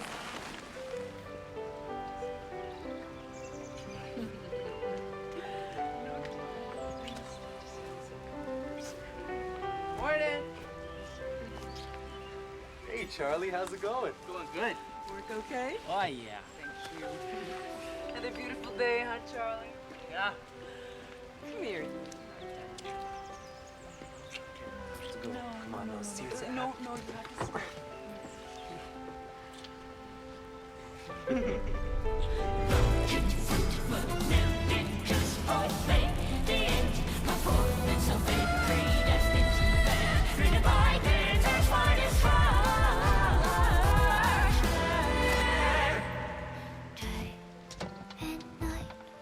We searched along the rails, hoping to find another trail leading to heaven. The heavens are waiting for motion, fire to action. There's no gain, only pain, only pain, only pain, only pain. All this pain, my pains don't exist to interject. Count with me, 1, 2, 3. How many meters can you?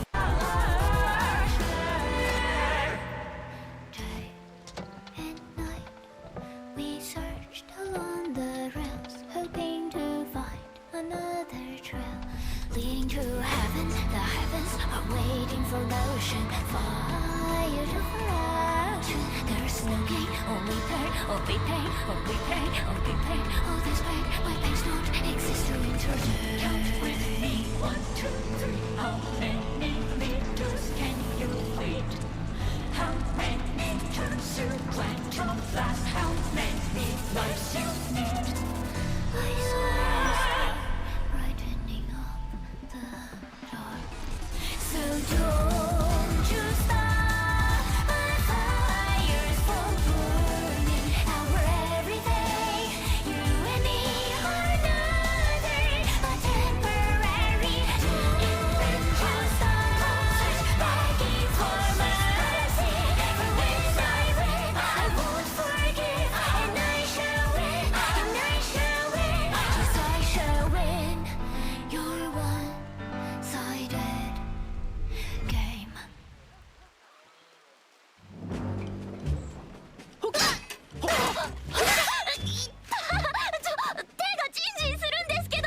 手がしびれようがなんだろうが盾を下げるな。ずっとそれを持って戦うんだぞ。どうしたドラゴンの爪、牙はこんなものじゃないぞ。まだ始めたのにドラゴンとか考えたくないですよ。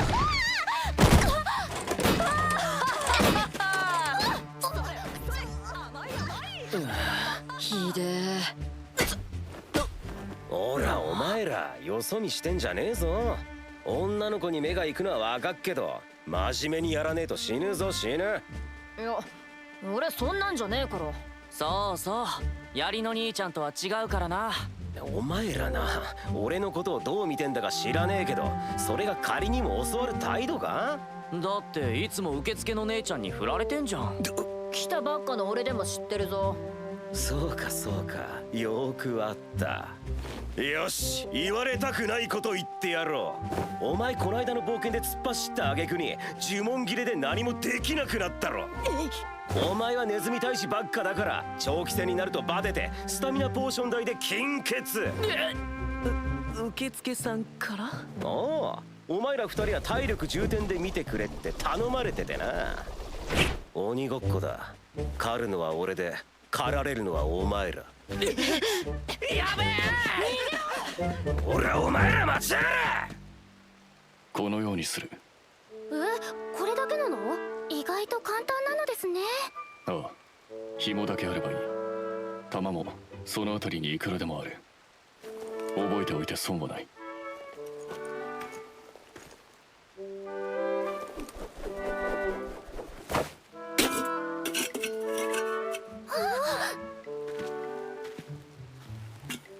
これならレイヤの努力でも接近してきた敵の一体をしのぐことはできるはずだ。最初の一体をしのげれば仲間が駆けつけてくれるかもしれん。かもしれないだけ？そうだ土壇場で使える札が1枚増えるだけだ。それでもいいと思うなら練習をしろ。ゴブリンスレイヤーさんは結構言い方が卑怯だと思います。あの子も苦労するわけだ。そうか。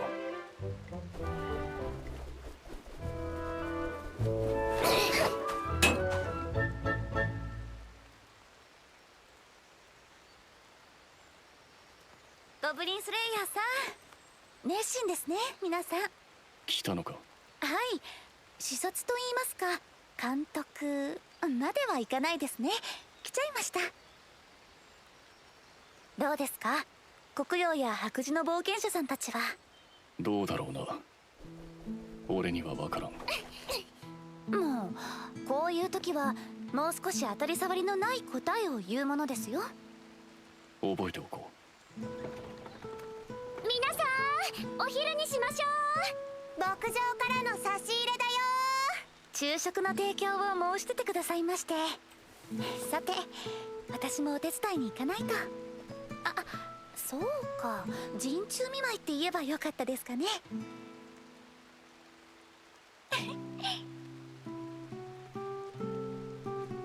休憩だ。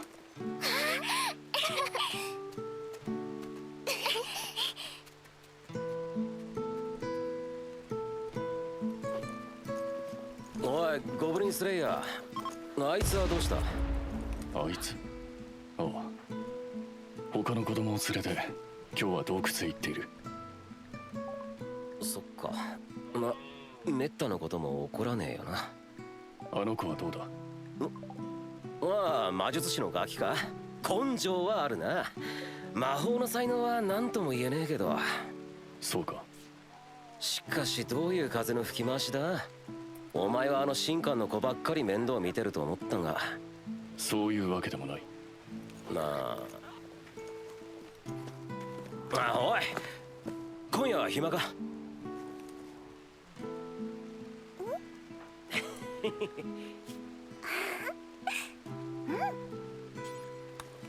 ああ、大丈夫らしい。じゃあ飲みに行くぞ。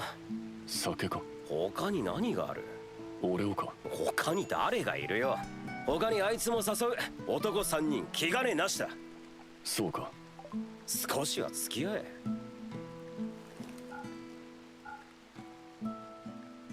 分かった。よし、なら決まりだ。疲れ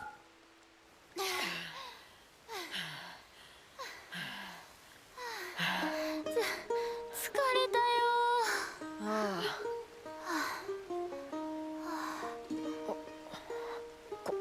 コツとかつかめたか？わかんない。私もスリングにすればよかった。あんなやつに習うことなんかねえよ。そうかな。だって銀等級じゃん、あの人。でもゴブリンしか相手しねえんだ。それに偏屈で頑固で何考えてんだかわからない。だいたいゴブリンなんか一撃でぶっ殺さなきゃダメだろ。何がゴブリンスレイヤーだっての。ゴブリンやっつけてるからでしょ。そりゃあ私だってあの人どうかと思うとこなくはないけど、でも何もやってない人が何かやった人に文句言うんじゃお話にもならないじゃない。皆さんもレモン水はいかがですか？食事も用意がありますよ。食べたら吐きそう。食べないと午後も持ちませんよ。食べる。本気？動いた後食わねえと筋肉つかねえって習ったもん。マジかよ。飯食わねえと。なら私も。じゃあ私ももらう。はい、どうぞ。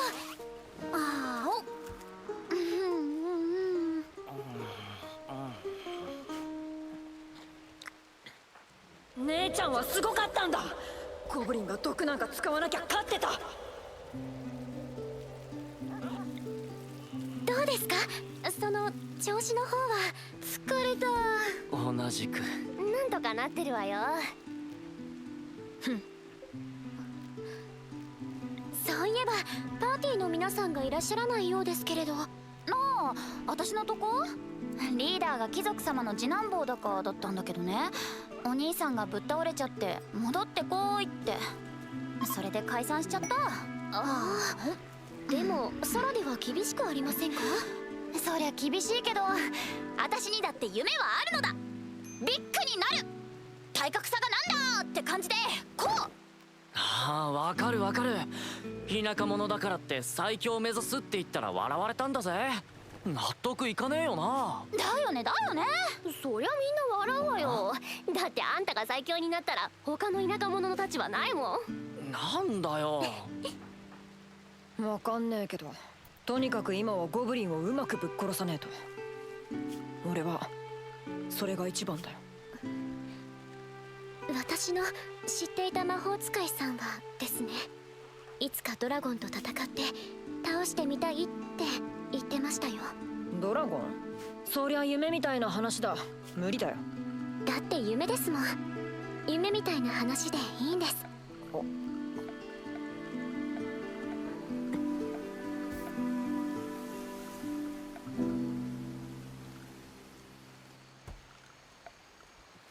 では行ってくる。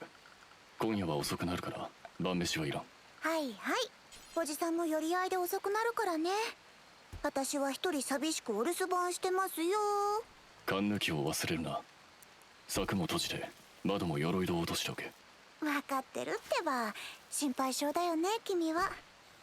そっちこそ準備いいの？お財布持った？問題ない。ならよし。酔いつぶれたら迎えに行ってあげるけど、友達に迷惑かけたりしないようにね。ああ、そのつもりだ。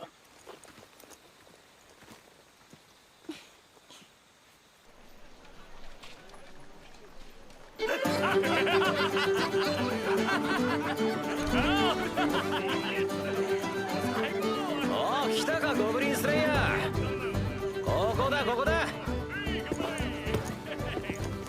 おっせえぞ、もう始めちまってるじゃねえか。すまん。なぜギルドの酒場ではないのだ。そりゃお前みたいな全身鎧野郎と酒盛りして噂されると嫌だからな。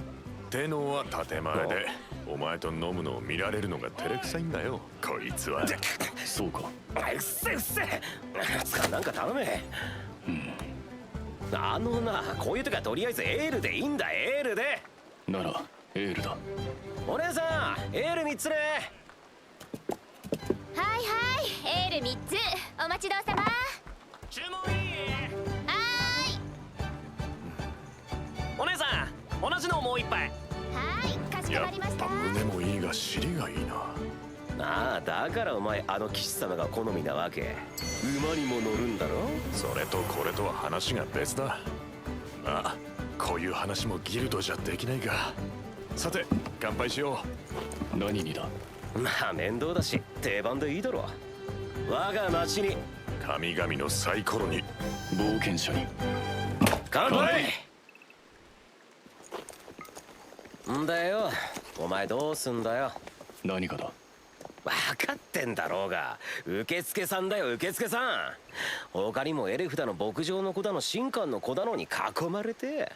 ゴブリンがいなくなるまでは無理だろう。俺は。お、出たよ。ゴブリンか。ちげえって。子鬼殺しって名乗る奴がどんな過去を背負っているかなんざ察しがつくってもん。